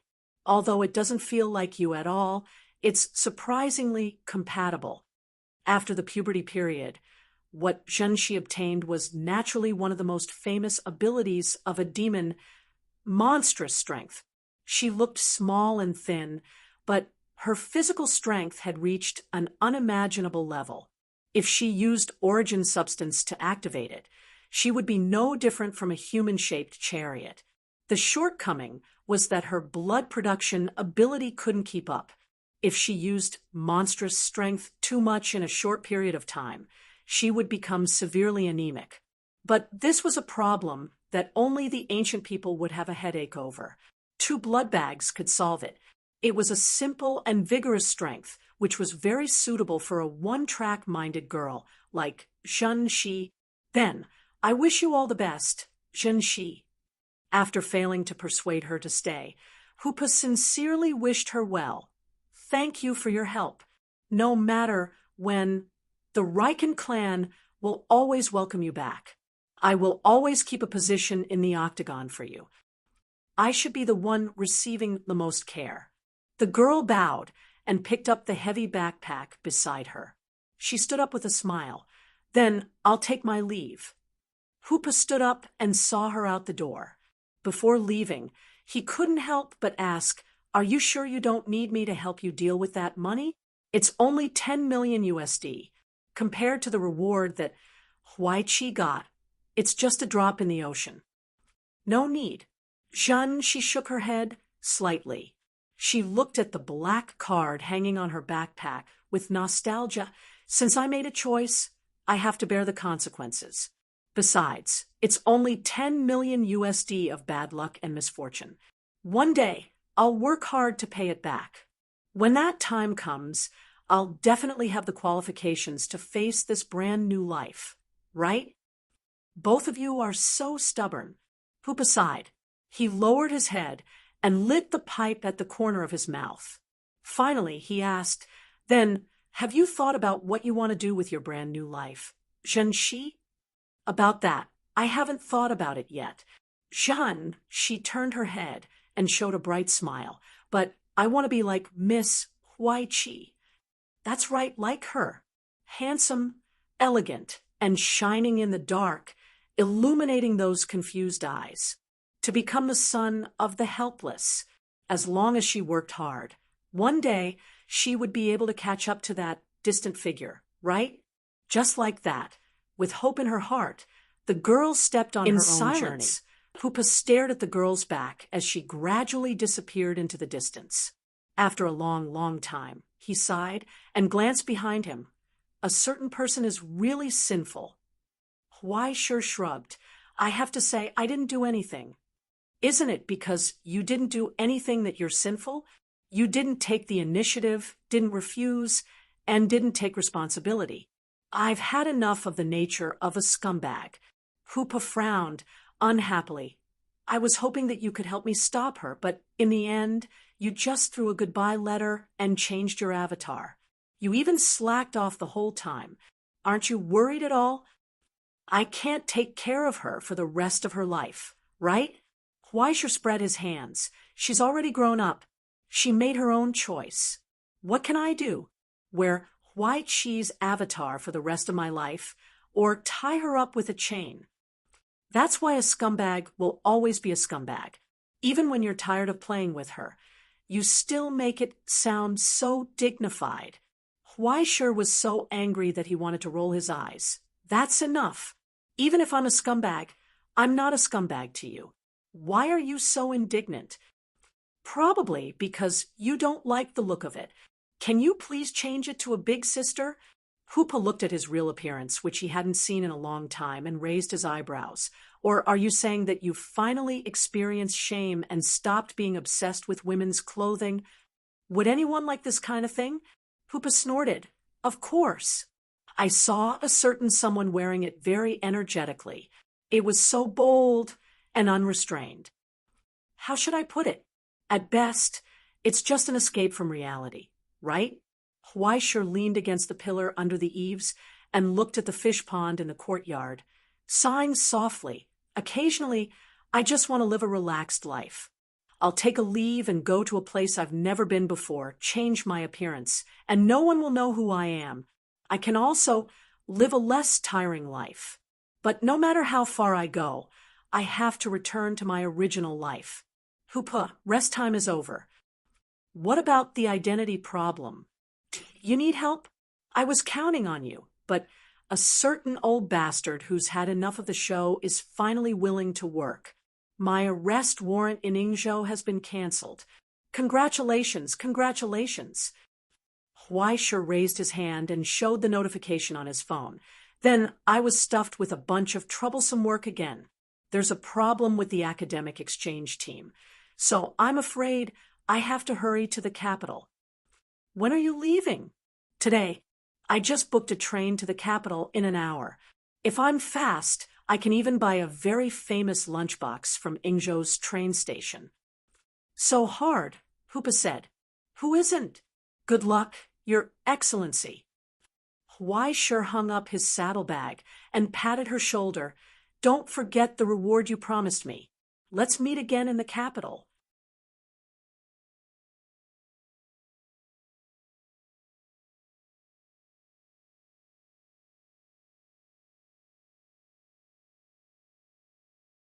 He turned his head one last time and glanced at Hoopa, who was now completely different from before. Huaisha waved his hand and said goodbye. The blazing sun outside, the eaves spilled down. Under Huaisha's feet, the gradually elongated shadow raised its head, as if smiling, and looked into the distance. A new journey had begun. On the title page of the Book of Destiny, the words silently changed, and brand new ink appeared. Divine Miracle Imprint, Pocket Paper Plane, burn yourself to achieve a miracle that can only be done once. Hope will come, just like how suffering will eventually come to an end. The hero who opens up the path ahead will become the beacon of the successor, guiding the lost on the road of destiny. As long as the sun rises again, there is no need to be lost in the long night.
Chapter 697. Name: Kyoto, Donbwa District. On the bleak custom street during the day, the signboard of Fujimoto Corporation was pasted on the second-floor window facing the street. But anyone with a little common sense would know that this place would not be a regular company. Just by looking at the strange logo next to the signboard, the nature of this company was already clear. Yakuza. It didn't matter whether it was called Yakuza or Extreme Way. As a deep-rooted and vibrant civil organization in Ingzhou, it would definitely not end well to be associated with them. Now, just behind the table, the fat middle-aged man who was smoking grinned, revealing a mouthful of big yellow teeth. He looked at the person sitting opposite him and repeated again. Name: Why paper? And why paper? People like us very who have rare turned to the surname. film industry What's your name? are still Sue. doing well. Purin. I heard that the The guys fidgeting from the Tiger young King man team have have lowered his already head gone to and sell stuttered milk his tea. name. How several men in outrageous. suits smoking You're on the sofa Tanaka's nephew. next to him, So looked I won't at make his things quail-like difficult for appearance you. and But with laughed this thought, mockingly. the A Fujimoto man Gumi's wearing life glasses isn't like a easy cashier either. suddenly You have to changed his understand, expression. if you Slammed really the want a table job, and you have to roared, sign this. Big Brother asked A your name. contract Don't was you know to say thrown it from all the at foot of the once, mountain bastard. and landed Should on I the let you table. understand the The densely consequences packed of terms being and conditions uneducated, filled almost visible to the every inch naked of space. eye? The It young was man sitting on the abnormally chair complicated. couldn't help but But if one tremble looked carefully, his face pale. it was nothing He more looked than like the a words "sell your dispirited body." young man Sign everywhere this, in Kyoto, and you'll be a member he of had Fujimoto no Gumi career, Pictures. no job, Don't and worry, no education. Mr. YG He Jun, relied we on won't temporary treat you jobs, badly. stealing, Fujimoto and grinned, kidnapping to maintain revealing a his mouth life. full of big His yellow clothes teeth. were wrinkled. He smiled, and what was Your more appearance is eye-catching quite was good. his face that had If been you're malnourished lucky, for a you long might time be able to or become hadn't been exposed to the famous sun. after dressing And his up. long bangs After made he people finished feel speaking, gloomy.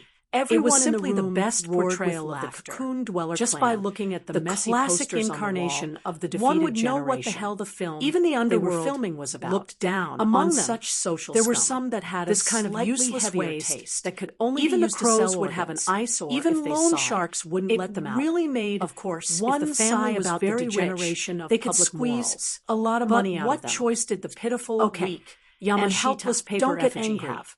The He could smoking only Big sign Brother obediently. waved his hand He sold his indifferently. cheap life. Isn't Tanaka Not bad, your not sworn bad, brother in prison? Mr. YG Jun. He introduced you A here. man should Give be him decisive. face. Only by Yamashita being decisive coldly can glanced you win the at future. why paper. Fujimoto He didn't know beamed if with it was joy because as he this handed over waste a form. ruined the Since you've prestige already of his joined sworn us, brother, then or take because a look he at lost the form. face. Just But he pick the snorted items that you coldly. can accept. What Don't about mind. age? This is Fujimoto all for the sake of Corporation, making money. who was It's also not the big shameful. brother of the Fujimoto The form group. was densely Continued to packed with ask. things that were 18, unsightly and the not paper allowed by the effigy law. in his arms It was answered really while not trembling. suitable to appear You're in front really of the young. camera lens. 18 years but old. then You it was still their have a turn to be lot of stunned. potential. Because Don't be Mr. afraid. YG Jun Mr. picked up a YG pen Jun and began to Fujimoto quickly tick snuffed off the out the things on the cigarette list and comforted. There was no Times have blank changed. changed. Now, Hey, even Yakuza Mr. can't YG rely Jun, on don't fighting write and killing nonsense. to get by. Killing Yamashita and stared with arson wide can't eyes fill and our angrily stomachs. rebuked. Are you serious? Oh, all right. Mr. YG Jun summoned his courage, raised his head, and said in a trembling voice, I urgently need money. I can do anything. Please, please. In the silence, the Yakuza in the room looked at each other, revealing a meaningful look. Since that's the case, then I'll have to test it myself. Fujimoto slowly got up, loosened his belt with a smile, and pointed to the door next to him. You go in first and wait for me. I'll be there soon. Pushing open the inner door, he saw a narrow bedroom with rotten paper all over the floor and a wrinkled and yellowed bed. The smell of body odor, sweat, and a rotten smell wafted over, making him frown. Soon, Fujimoto swaggered in, humming a song, and smiled at Mr. YG Jun. Mr. YG Jun, don't be nervous. Let's go to bed first. He took the lead, took off his shoes, sat on the bed, and waved at the newcomer enthusiastically. Come on, I'll show you something good. Hesitantly, Huai-Shi sat down on the bed. Then, she watched as Chun Xiaoyan pulled something. Instantly, the entire bed began to descend rapidly. Like an elevator, it descended. After passing through a considerable distance, it entered a spacious basement that resembled a dojo. It was covered with tatami mats. There were also several burly men sweating in the equipment area next to it.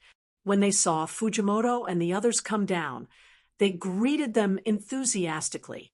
Without exception, these people had some strange characteristics on their bodies. Some were scales, some were hair. "Where is this place?" Mr. Hui Jijun asked uneasily.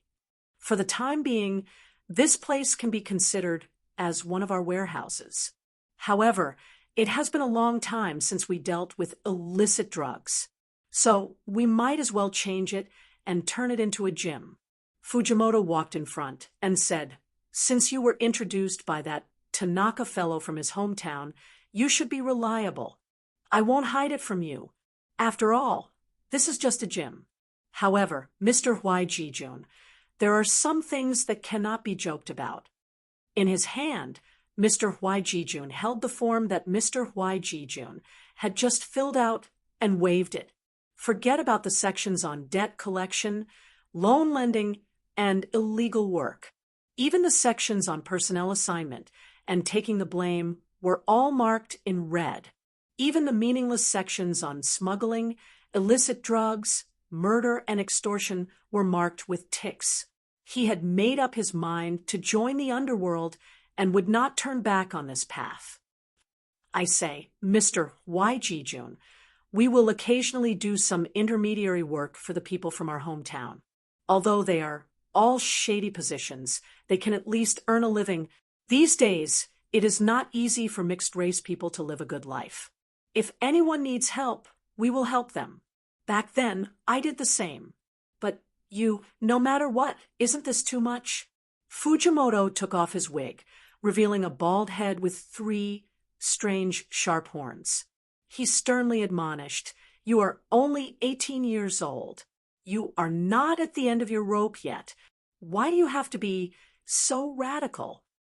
Hui Jijun trembled with excitement, then shouted loudly, "I joined Green Sun from the bottom of my heart." For a moment, the room was silent. In the silence, everyone looked at each other. Then they looked at Hui Jijun with cold and uneasy eyes. Fujimoto's face gradually darkened. "Mr. Hui Jijun, there are some things that cannot be said carelessly.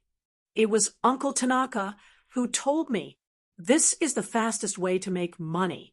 I came here because I made up my mind." Hui Jijun's eyes widened. He forgot to be afraid and shouted out the words in his stomach. "I beg you, Mr. Fujimoto. I am willing to do anything." He waved his hand. "This is my life's request. To shut up, please." A few people immediately came over and watched him. Then Fujimoto turned around, took out his phone, and walked to a corner. After the call connected, he began to scold Tanaka on the other end. Tanaka's voice could be vaguely heard on the phone. "There's nothing we can do about that kid. Yes, both of his parents have terminal symptoms. They're half dead. I'm just showing him the right path. Besides, who doesn't know that the hybrids are in cahoots with Green Sun? All of us Yakuza hybrids are in cahoots with Green Sun." Fujimoto was still scolding. After he finished scolding and finally vented his anger, he turned back to look at the nervous Hui Jijun and scratched his bald head angrily. "Hey, Hui Jijun, go back. I don't need people like you here." Hui Jijun struggled agitatedly and shouted, "Even if you don't want me here, I will not leave. I will go to the Tiger King group and the Yamatagumi. Someone will want me." Fujimoto's face became more and more ugly. How could he not know what kind of people his peers were? As a mafia, the Fujimoto Gumi was considered to have changed careers relatively early. Now, they relied on some colored videotapes and a bunch of business as tour guides to the custom street to make a good living. As for the Tiger King group, on the surface, they sold milk tea, but in fact, they were involved in the business of hiding banned drugs in milk tea raw materials. As for the Yamatagumi, they were simply organ traders. They really had no humanity at all. If he let this little mixed race go to that kind of place, Even if he could still survive, he would die without a complete corpse in a short time. Are you serious? Fujimoto's face was ashen as he asked coldly. I am serious.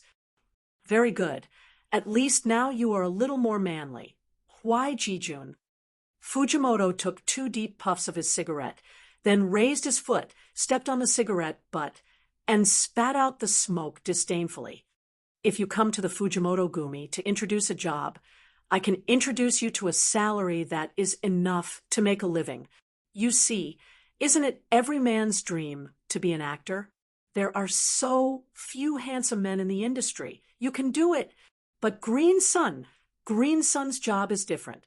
He said coldly, Why, Jijun, if you want to join us, please go through me.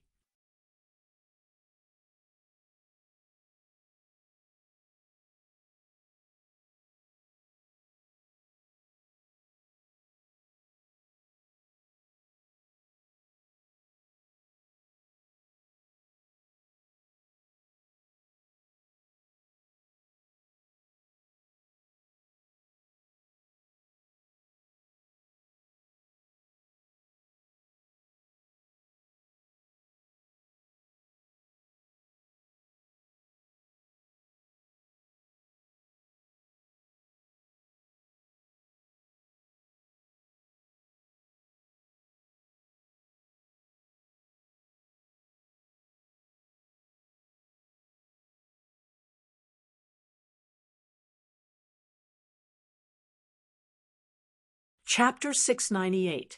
With that, Fujimoto took off his suit jacket and hooked his finger at Huai Shiki. If you want to be a Green Sun, you must at least be able to fight, right? Do you see that?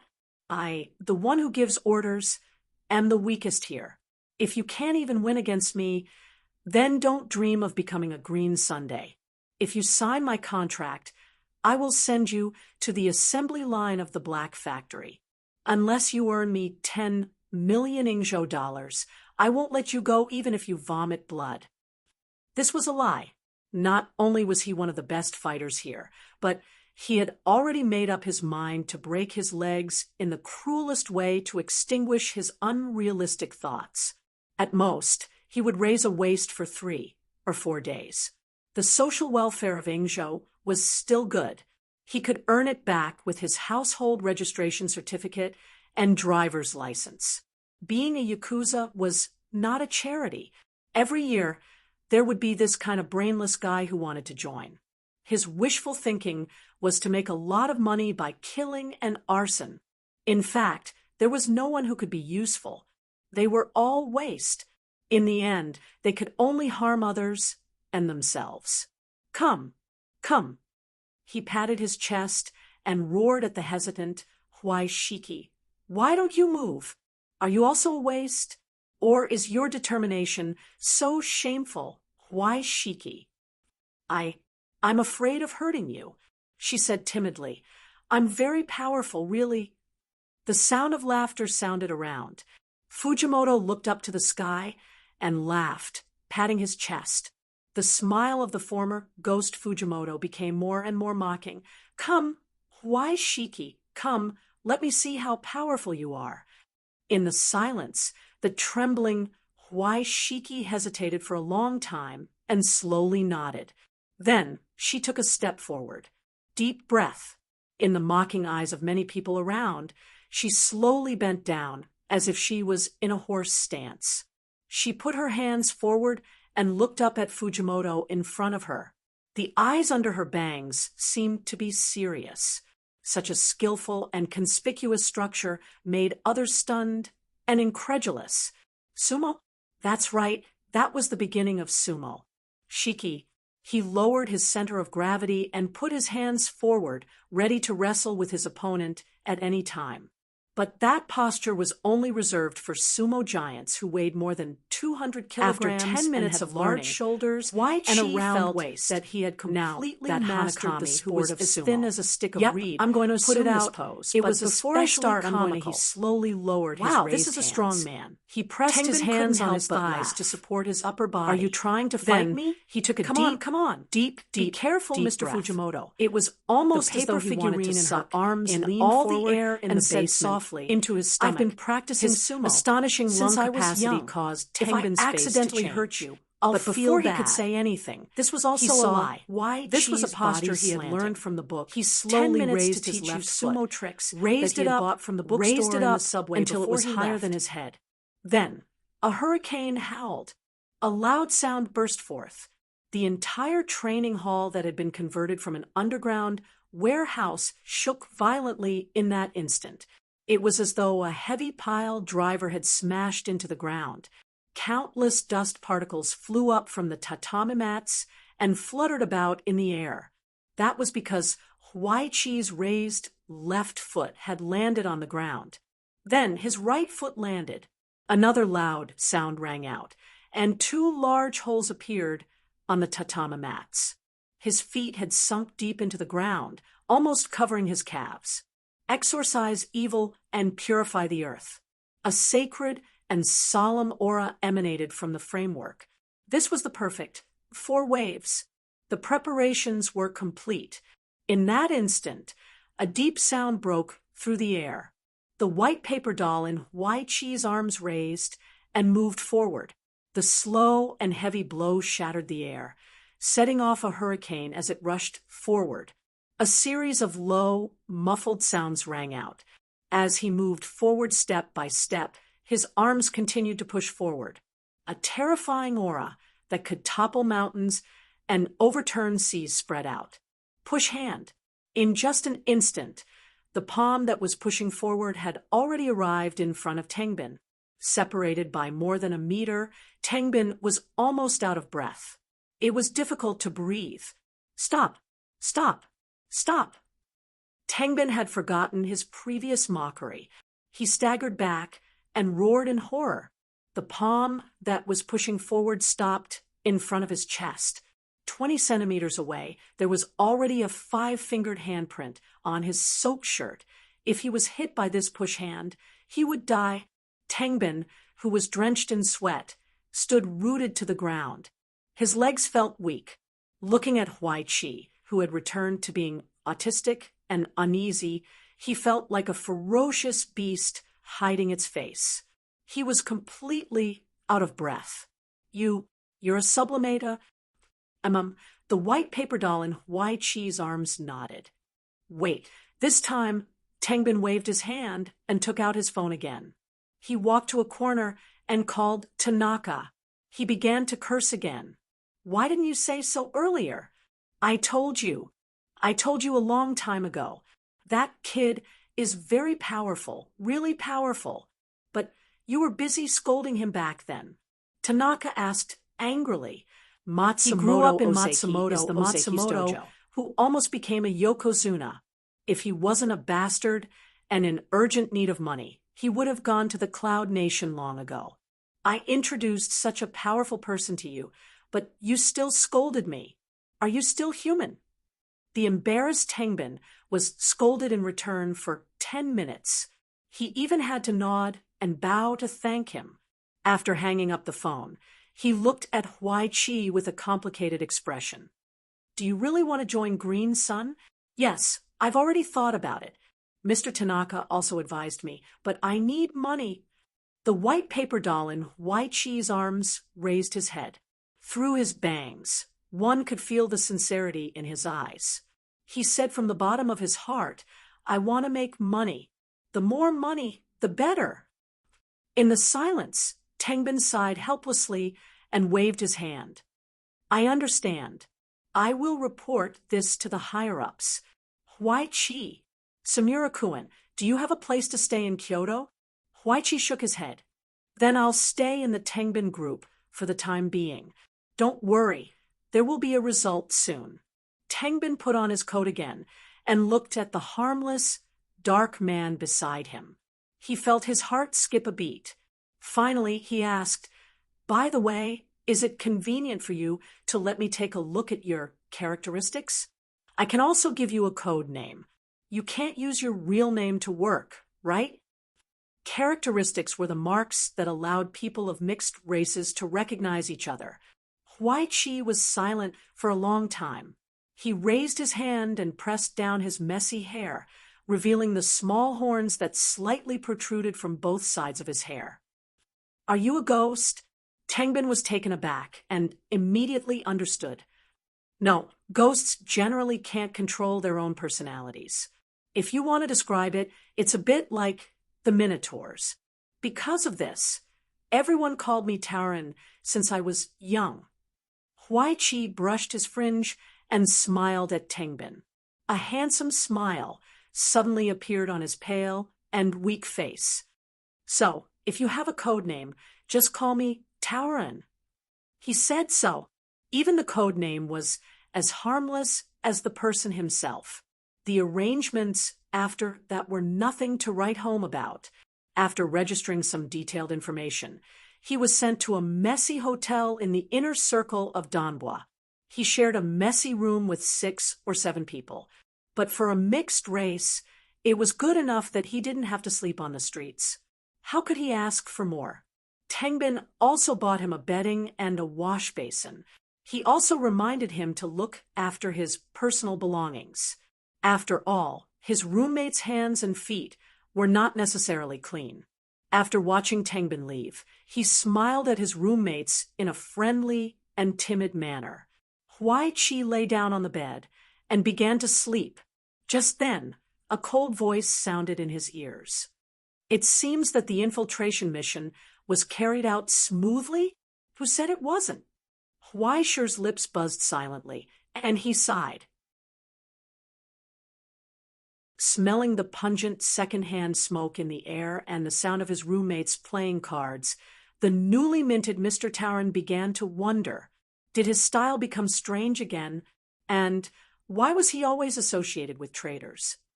It all started 3 days ago, when Huai Shi rushed to Kyoto. Before he even left the station, he was directly taken to the station of the Kyoto Astronomical Society by the students of the Ivory Tower waiting at the gate. To be exact, it was in a cell. About a month ago, a biology professor working in the Ivory Tower was secretly arrested because he was involved in the security of the present world. In fact, it wasn't a big deal. It was just an invitation for questioning. It was about some of Green Sun's recent movements and some clues they had tracked down. The people of the Astronomical Society didn't think that such a biology professor who focused on research would be involved. However, since the old professor was arrested, he didn't say a word. He refused to cooperate, refused to talk, and refused any legal aid, except for the initial request. He said, "I want to see the people of the Ivory Tower." This was one of the purposes of the Ingzhou Academic Exchange Team that hadn't been announced publicly. The person in charge of this matter was Mr. Isaac, the vice principal who led the team. He had to help clear the suspicion of this highly respected professor who had educated countless people and bring him back in one piece. Unfortunately, after seeing that it was the vice principal who came, Professor Miyamoto was disappointed. In the interrogation room, after seeing Isaac, he didn't hide his distrust and unhappiness at all. He said bluntly, "I want to see the principal." The principal's identity is sensitive, so it's impossible for him to come and see you. "Professor Miyamoto, you can tell me anything. I can fully represent the Ivory Tower to guarantee your personal safety and privacy, but you must be honest about the part of the case." Professor Miyamoto fell silent again. Then, half an hour later, he made another request to the vice principal, who could represent the Ivory Tower. He said, "I want to see Huai Shi."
Chapter 699. Huaishir was taken to Professor Miyamoto in a daze. He didn't even realize what was going on. Why me? Why me? He couldn't understand from the bottom of his heart. He looked at the haggard old man behind the glass and asked, Professor Miyamoto, we haven't met before, have we? Why can't you talk to Mr. Isaac? To be honest, I don't trust Mr. Isaac because he's different from the principal. The white-haired Miyamoto Genichiro said, I've known Mr. Isaac for many years, and I've never doubted his character. I also believe from the bottom of my heart that he'll do whatever it takes to protect the ivory tower. But because of this, I can't trust him on things that don't involve the ivory tower. What about me? Can I trust him? Under the sharp gaze of the vice principal behind her, Huaishir's face turned green. Damn you, old man, you're trying to make things difficult for me in front of the leader. We've never met before. Why do you have to do this? Mr. Huaishir, I've heard about you. I know what you've done for my clansmen and my friends. I deeply admire you, Professor Miyamoto said in a low voice. Although it's ridiculous, I think if there's a second person in the ivory tower who can be trusted besides the principal, it must be you. No, you've been wrong from the beginning. Has Russell, that old bastard, ever had anything to do with the word integrity in his life? And why did you give me such a high evaluation? I've never done anything. So, what do you like about me? Huaishir wanted to cry, but had no tears. Just tell me, and I'll change. Professor Miyamoto looked up meaningfully and glanced behind him. I believe that if it were Mr. Isaac, he would never make the decision to destroy the village of Dusk. Isaac didn't say anything. He was silent and indifferent. He didn't refute. Indeed, he would do anything to obtain the power of the Twilight Village for the Ivory Tower, but he would never destroy the huge energy source of the Twilight Village for so-called morals. Huaishir was speechless. A loud smack was heard. He raised his hand and slapped his face hard. He deeply felt the old man knelt on the ground all the idiots with a hoarse you've made in the past but will other find than you in the future. I can't think of anyone else who is willing to and can help me by the ivy leaves. Because of this, he lowered his head, the title of the and number begged humbly, prodigal please and moral be asterisk help us. TCH. Huaishir was dumbfounded. In the entire realm, when he subconsciously reached out to support him, just as his hands hit the glass of the interrogation room, he saw and behind the thick protective glass, the people in the monitoring room almost called the guards directly, who had taught when he was at a loss and wanted to comfort Professor Miyamoto in the university. He lowered his head and saw the scaly marks on the back of his legs. Professor Miyamoto was he bent his waist, animal characteristics, solemnly. To use the most common term, and knelt before the young man in the silence. Was less than a Professor Miyamoto prostrated himself on the ground. He took a seat like a under stone the sculpture covered in cracks. I'm sorry, Mr. Huaishir instantly lost her strength. I shouldn't have involved into the chair. She rubbed the space between her eyebrows and couldn't help but sigh. So what's going on? Please at least let me see the records and files first. Isaac waved his hand behind him. Naturally, a commissioner from the Central Bureau brought up the situation of the case. Huaishir was still an official inspector and military officer within the Astronomy Association, so he at least had the authority to understand the situation of the case. When he saw the two big words on the title, the corners of his eyes could not help but twitch. Green Sunday. It was Green Sun again. Since his debut, he seemed to have been at odds with this organization. When he went out to apply for a job, he met a goldfish seller. When he made a friend, he was stabbed in the back. When he went out to do bad things, he met a smuggler from Green Sunday. Even when he was on the train, he met their commander, who had absconded. It could be said that he had offended everyone from Xianhai to Yingzhou, and from the Earth to the border. The contradiction between the two sides was simply 360 degrees without a blind spot, according to the description of the file. In recent months, the frequency of Green Sun's activities in the Earth was so frequent that it made people's hair stand on end. Especially in the Yingzhou area, Under the interference of various factors, the situation in several fixed hybrid gathering areas became more and more unstable. While the public security plummeted, there was a faint trend of losing control. All kinds of clues indicated that someone was colluding with the hybrids from all over the place to plan a riot. And among them, in the photo taken by the informant, there was a blurry silhouette that pointed to one of Professor Miyamoto's students. Weisher breathed a sigh of relief. He thought it was something serious. His legs were still trembling. "Don't worry, it's just a small matter. It has nothing to do with you, Professor." Weisher comforted him. "Besides, maybe it's just a look-alike. The photo is so blurry, it might not be—" No, his words were interrupted by Professor Miyamoto. The disheartened professor raised his eyes and calmly admitted that should be the Divine City itself. There's no mistake. The future of the Divine City, male, 32 years old, geneticist, registered name differentiation. As a hybrid born in the slums, he could be said to be talented and intelligent. Relying on a few incomplete textbooks, he was officially admitted to the Imperial University at the age of 13. Then, 2 years later, he became a scholar at the age of 15. If Martin had not broken his record later, he might have been the youngest person to become a scholar in recent decades. He could be called a prodigy. Weisher, who was a poor student, was ashamed. If it were not for the Book of Destiny, he could not even speak a language other than Dongxia language fluently. After becoming a scholar, the future of the Divine City did not slack off. He began to specialize in the field of gene expression and genetics, and his results were considerable. Unfortunately, compared to his talent, he was more famous for his radical political views on the rights of hybrids. Radical. He advocated using violent movements and revolutions to fight for the rights of hybrids, and expressed unusual dissatisfaction and disgust with the current conservative policies of the Directorate. Now it seemed that it was not unexpected that he was hanging out with Green Day. All along, Professor Miyamoto had been warned by various parties because of his radical views. But out of love for talent, he had never dealt with the Divine City in any way, nor did he restrict any of his budgets. Instead, in addition to teaching and experiments, he also advised him in life. There was a period of time when the two of them were like father and son. They cooperated seamlessly and produced many results. He is my best student. I originally hoped that he could inherit my mantle. I didn't expect him to be so irrational.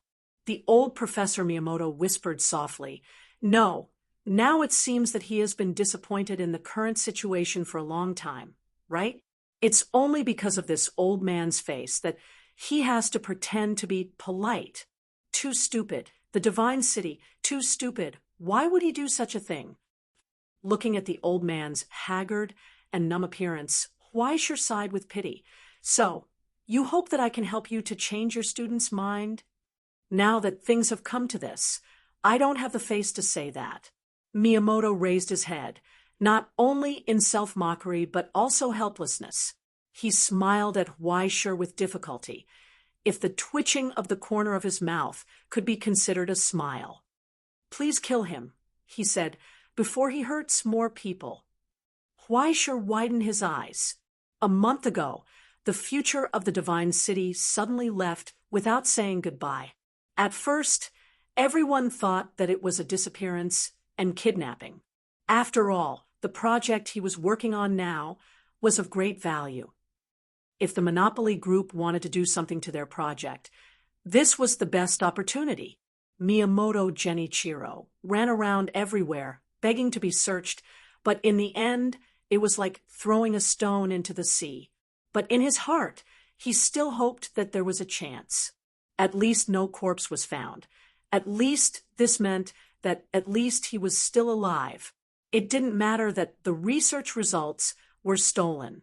As long as the Divine City Lord was willing to cooperate, The people who knew the value of scholars would treat him well and generously, right? With this unrealistic delusion, he spent a long month.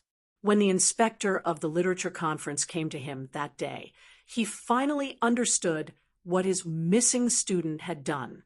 He took away all the data and virus samples in the laboratory, violated the commandments of scholars, and trampled on the results of all the participants. Miyamoto slowly raised his head and said in a trembling voice, "If that's all, it's just that I was blind to entrust the wrong person. But what he wants to do is more excessive and cruel than this." Professor Miyamoto, Genichiro, Vice Principal Isaac, who had been listening silently in the corner, suddenly raised his eyes, and his expression became cold. "Are you trying to say that the project that Divine City Lord took away is the one that you were working on recently?" Miyamoto closed his eyes in despair. Only Huaishur looked around blankly, not understanding what had happened. Soon, the research results and data of Professor Miyamoto were placed in front of him. Single negative strand RNA virus. This was a type of virus that was artificially catalyzed by the immortal platform virus in a special environment under harsh conditions. However, it wasn't actually contagious, and the symptoms were so weak that it couldn't even be compared to the common cold. Other than a low fever that lasted for about 3 hours, it didn't pose any harm to humans. It was a tool, a new type of cell fusion inducer. You can imagine, it's like a welding torch. The vice principal explained concisely, 2 cells are welded together by artificial grafting. It's more efficient and convenient than all the previous tools, and it can even accomplish many things that could not be done before. If it succeeds, it will be an epoch-making innovation, a miracle in biology. Huaishur's eyes widened. He was shocked. Grafting and fusing cells at will. This was already close to the realm of the creator. If Miyamoto Genichiro could completely master this law and engrave it into the pillars of the Jinmeng realm, he could become a true creator. But the real value of this law was not in Miyamoto's eyes.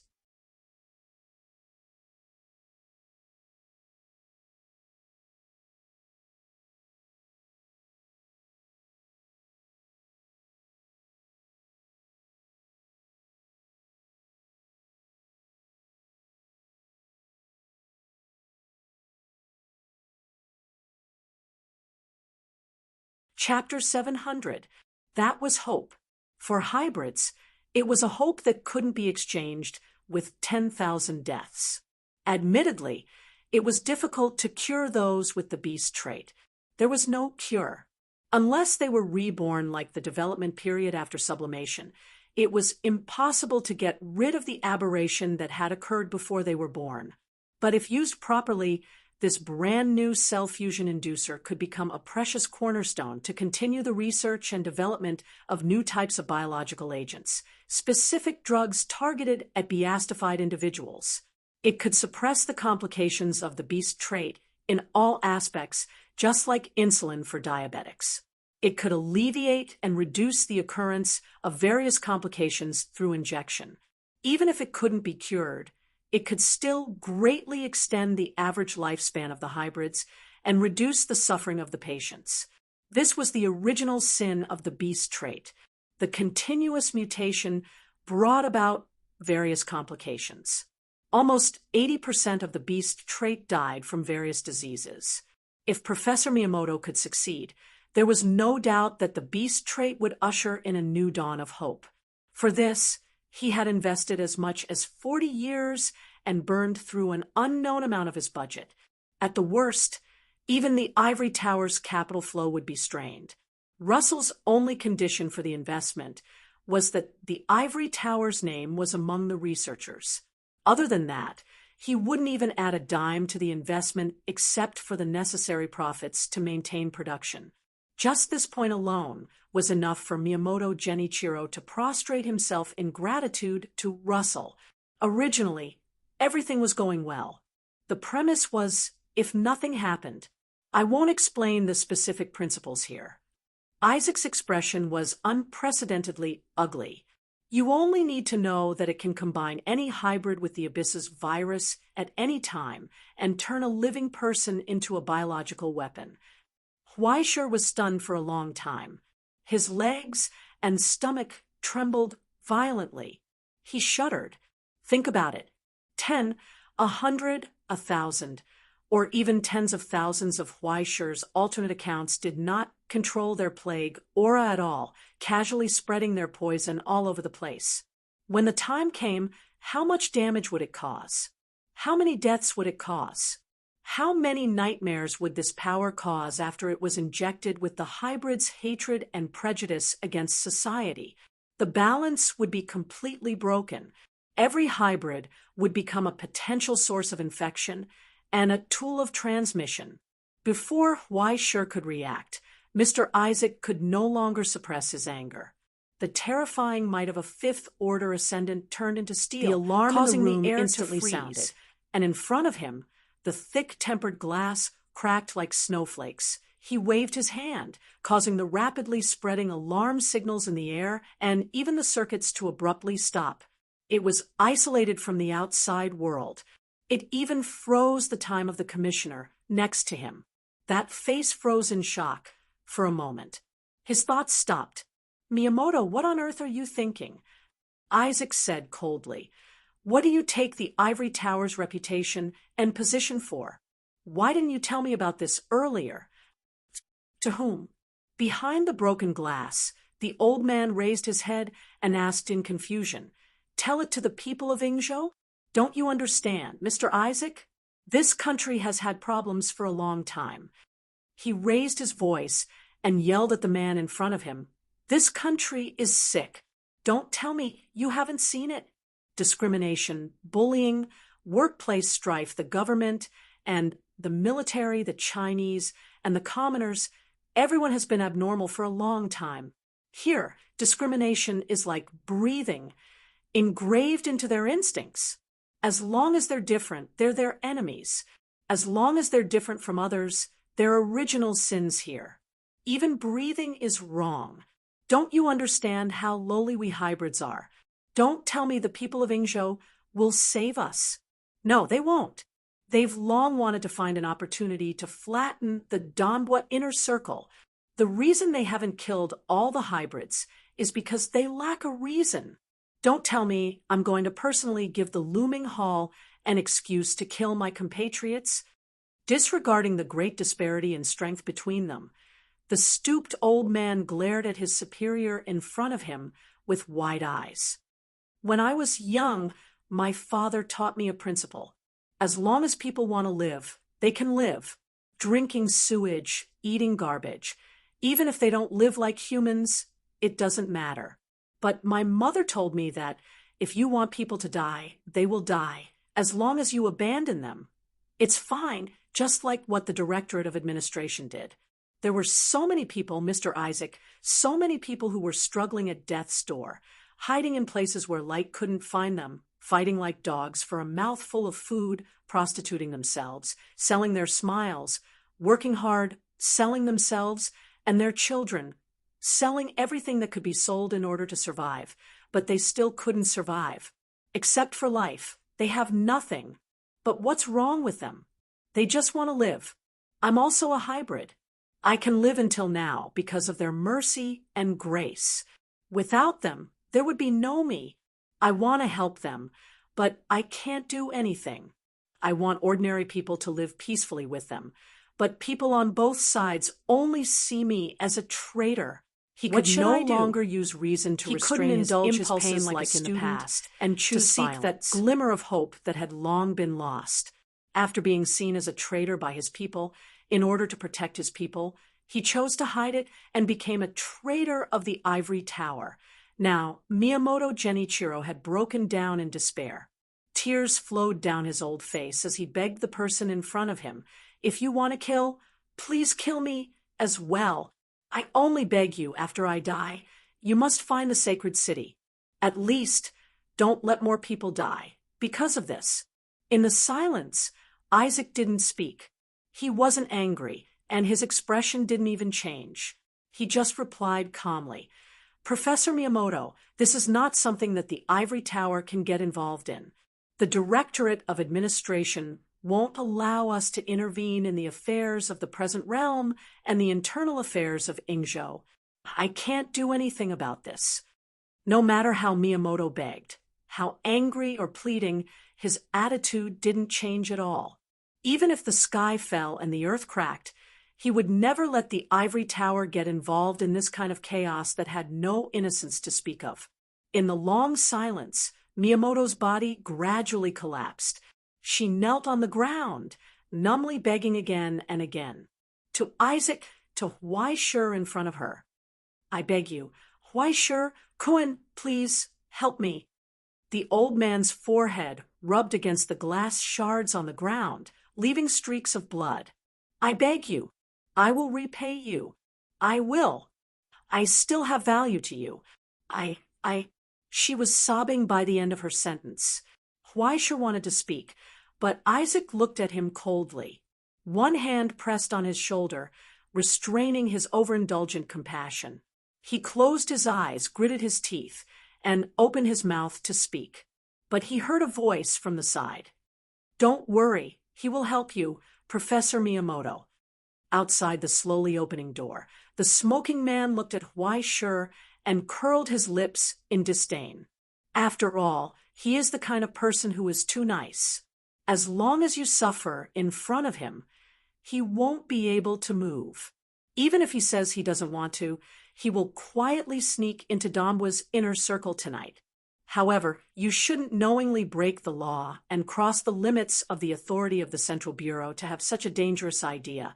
Huaishur, Kun. He deliberately emphasized the pronunciation of his name as a warning. I didn't. Don't King talk nonsense. Huaishur subconsciously wanted to refute, but when he turned around and glared, he saw a pair of eyes that he hadn't seen for a long time and the usual cold expression. He couldn't help but gulp. He nodded his head like he was pounding garlic. Yes. That's right.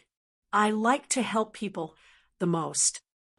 Huaishur The visitor nodded chest and loudly. looked at the others in the room. Leave it to me. I will Although I abide seem by to the have come at a laws of the bad present time, realm, the visiting and the time is rules over. of the astronomical Everyone society. Is it I will be convenient a for you useful to move inspector to the conference room for the to world. discuss the following matters? Very good. After the long meeting ended, Huaishur couldn't help but yawn. In fact, he wasn't among the people in the meeting. What a joke! Who were the people in the meeting? The plenipotentiary, the vice-chancellor of the Ivory Tower, the special commissioner of the Central Bureau's decision room, the branch minister of the Ingzhou Bureau, and the people who were directly connected through the network were the highest-level person in charge of the decision room of the Central Bureau and the 3 curators of the overhead floor. There was no chance for a salted fish like Huaishur to appear in such a place. Therefore, he sat on the bench outside the whole time until the door opened. The vice-chancellor walked over with a gloomy expression. When he passed by Huaishur, he said indifferently, "Since you want to get involved, then you'd better behave yourself." Then he left in a huff. It was obvious that he was dissatisfied with Huaishur expressing his opinion without him, but he didn't stop or scare him. It could only be said that he was used to the vice-chancellor's secretary, who was the same as the vice-chancellor, and was prepared to clean up Huaishur's mess. This made Huaishur feel even more awkward and embarrassed. He nodded and bowed as he sent the vice-chancellor away, and then the branch minister and secretary of the Ingzhou Bureau.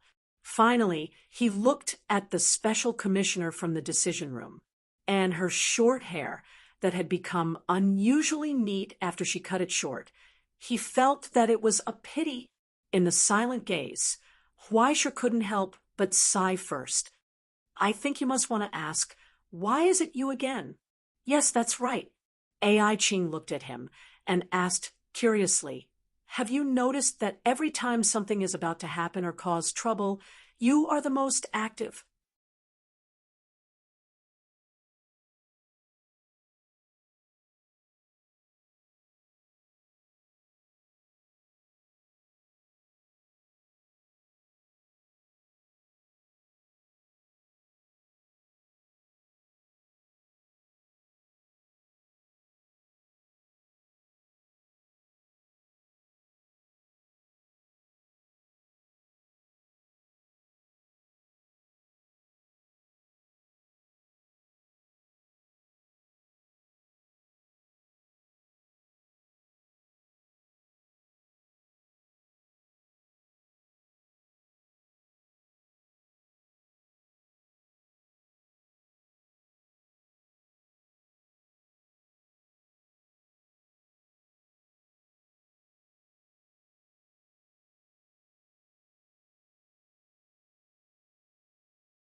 Chapter 701.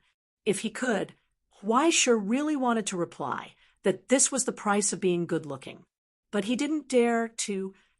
I can only say that it's a long story. Weisher waved his hand awkwardly and asked curiously, did this matter get out of hand? What do you think? Don't treat others like fools. Weisher. Such a big matter has already happened for half a month. Can't the directorate find out if Miyamoto doesn't say anything? Before coming here, I just came out of Miyamoto's laboratory and completely sealed all the research data.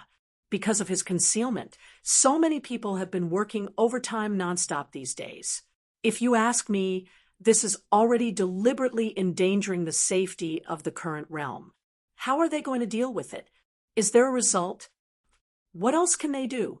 Ai Ching waved her hand in annoyance.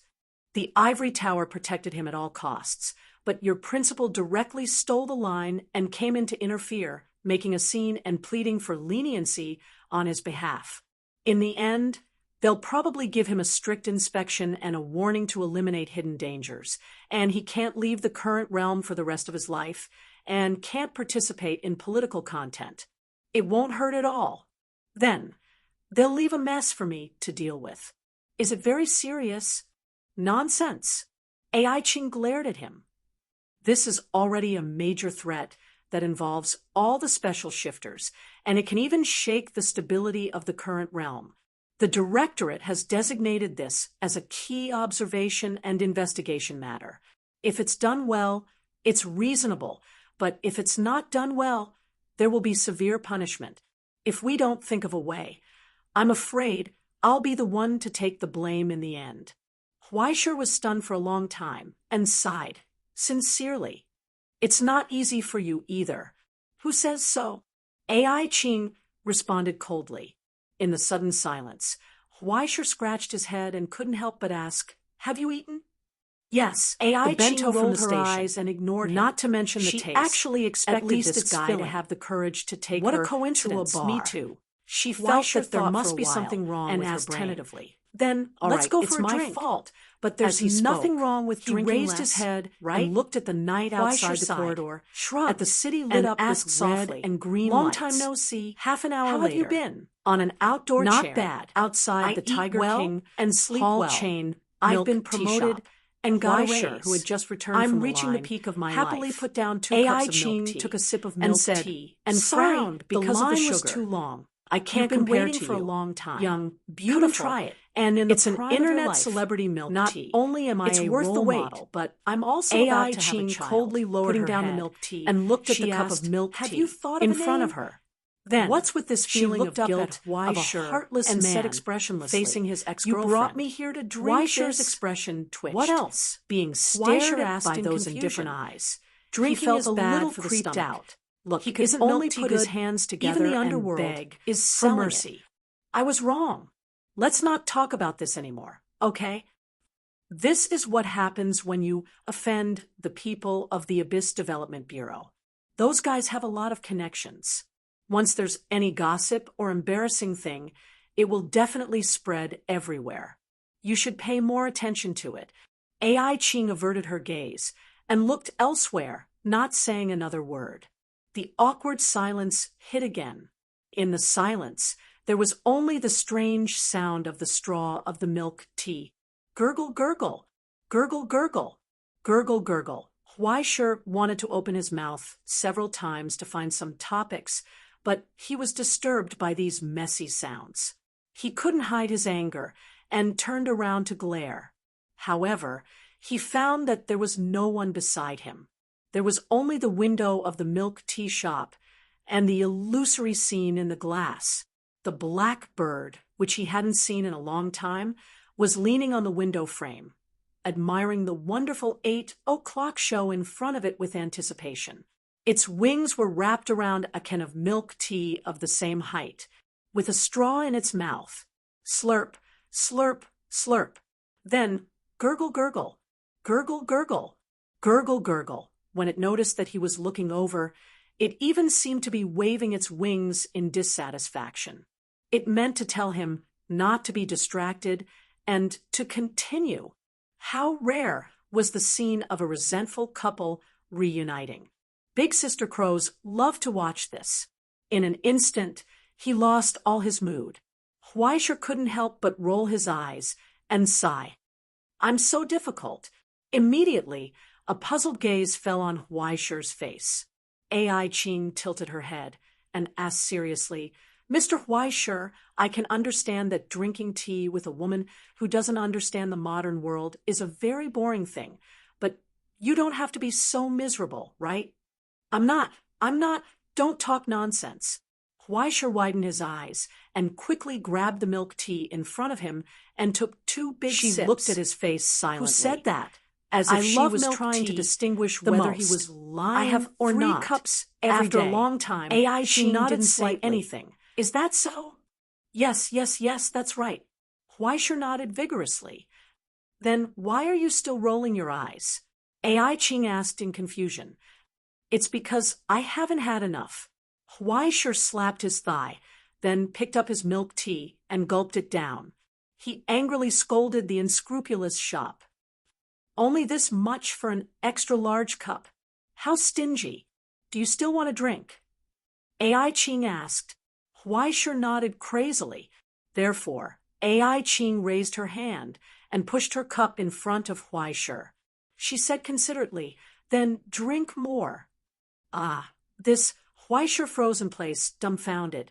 He lowered his head and looked at the milk tea that was still steaming with double pearls and the straw on it. There was a faint red mark on it. Don't you drink it? It's okay. I'm on a diet recently. It's enough to taste it. Ai Qing smiled gently. You're welcome, please. In the silence, Huaisher looked down at the milk tea in front of him and swallowed his saliva. He felt a chill, a premonition of death. It was just a cup of milk tea. Why did he feel that if he didn't drink it, he would die? It was hard to understand, but his intuition was frantically warning him. If he chose the wrong place, he would be finished. In the end, under his expectant and gentle gaze, Huaisher squeezed out a smile with much difficulty. Then I won't stand on ceremony. With trembling fingers, he picked up the milk tea that Ai Qing handed over. Then he pulled out the straw in his cup, inserted another hole, and took a deep breath. After sucking everything in the cup in one breath, he put down the cup. Feeling that the sense of crisis was gradually leaving, he finally breathed a sigh of relief. Only then did he feel that the thick sweetness remaining in his throat was spreading, and finally it brought a burst of bitter taste. It was so boring. You're sweating a lot, Ai Qing said. It's hot. Huaisher coughed dryly, and his eyes drifted. This milk tea is really high in calories. You're right not to drink it. It's too bad for your figure. Ai Qing shook her head and didn't want to embarrass him anymore. She put a glass of lemonade with ice in front of him. Don't worry, drink it. I didn't touch this cup. She said, try to learn from this lesson. Next time, if you want to bring someone to a discussion, don't go to a place like a milk tea shop to cheat female high school students. It's my fault. Huaisher raised his hands in surrender and shrugged. I just thought that you might be more relaxed this way. In the silence, Ai Qing raised her head and looked around. Under the last dim light of the evening sun, the shop window lit up with a soft light, illuminating the surrounding pedestrians and their light smiles.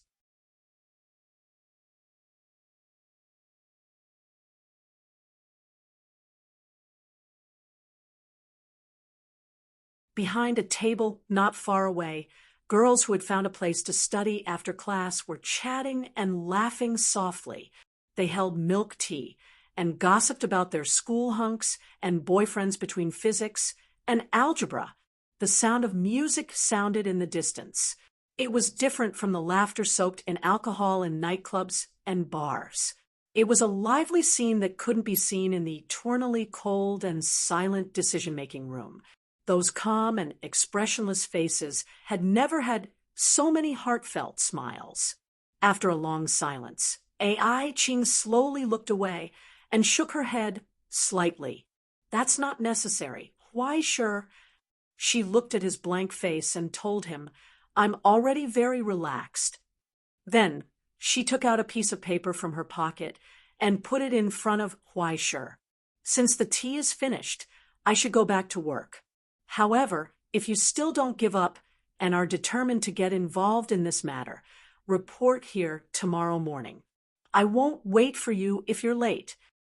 Ah, you're leaving? Why Sure urged her to stay. Aren't you going to have dinner? I just found a restaurant nearby with good ratings. To avoid stomach pain and excessive heat, forget it. Ai Ching glanced at Why Sure meaningfully and turned to leave. Why Sure was left alone in the same place, not understanding what she meant. Hatue, scumbag! A voice filled with righteous indignation came from the side. You hurt her heart. Why Sure was furious and glared at him. What heartless thing did I do again? You're heartless because you didn't do anything, and you just rolled your eyes at her. Tongi scolded him with disappointment. At that time, you should have jumped on her, hugged her, lifted her chin, looked into her eyes, told her that you missed her very much and that you didn't want her to go, and then kissed her fiercely, and then she would kick you in the balls? What kind of overbearing CEO drama is this? Why Sure rolled her eyes again. She glanced sideways at the way she was bouncing around. Also, why do you always appear from strange places? Look at what you're saying. Isn't this the love from a big sister? Tongi jumped on his shoulder and raised her wings to pat his head. I feel that, as your contractor, my presence has been a little weak recently. In order to relieve your pain of lovesickness, I've decided to appear from time to time in the future to comfort your heart that has been hurt by this cruel world. Come, do you want to drink milk tea? It's for you. Before Why Sure could react, she directly stuffed the straw into his mouth. As a result, the cup had already been emptied by the black-hearted woman. Not even a pearl was left, just like his empty account balance. Why Sure felt that his heart had been hurt again. Tears flowed out uncontrollably. You're tuning in to the Mystic Fist YouTube channel. Don't forget to subscribe and join us on this journey to catch the most captivating stories.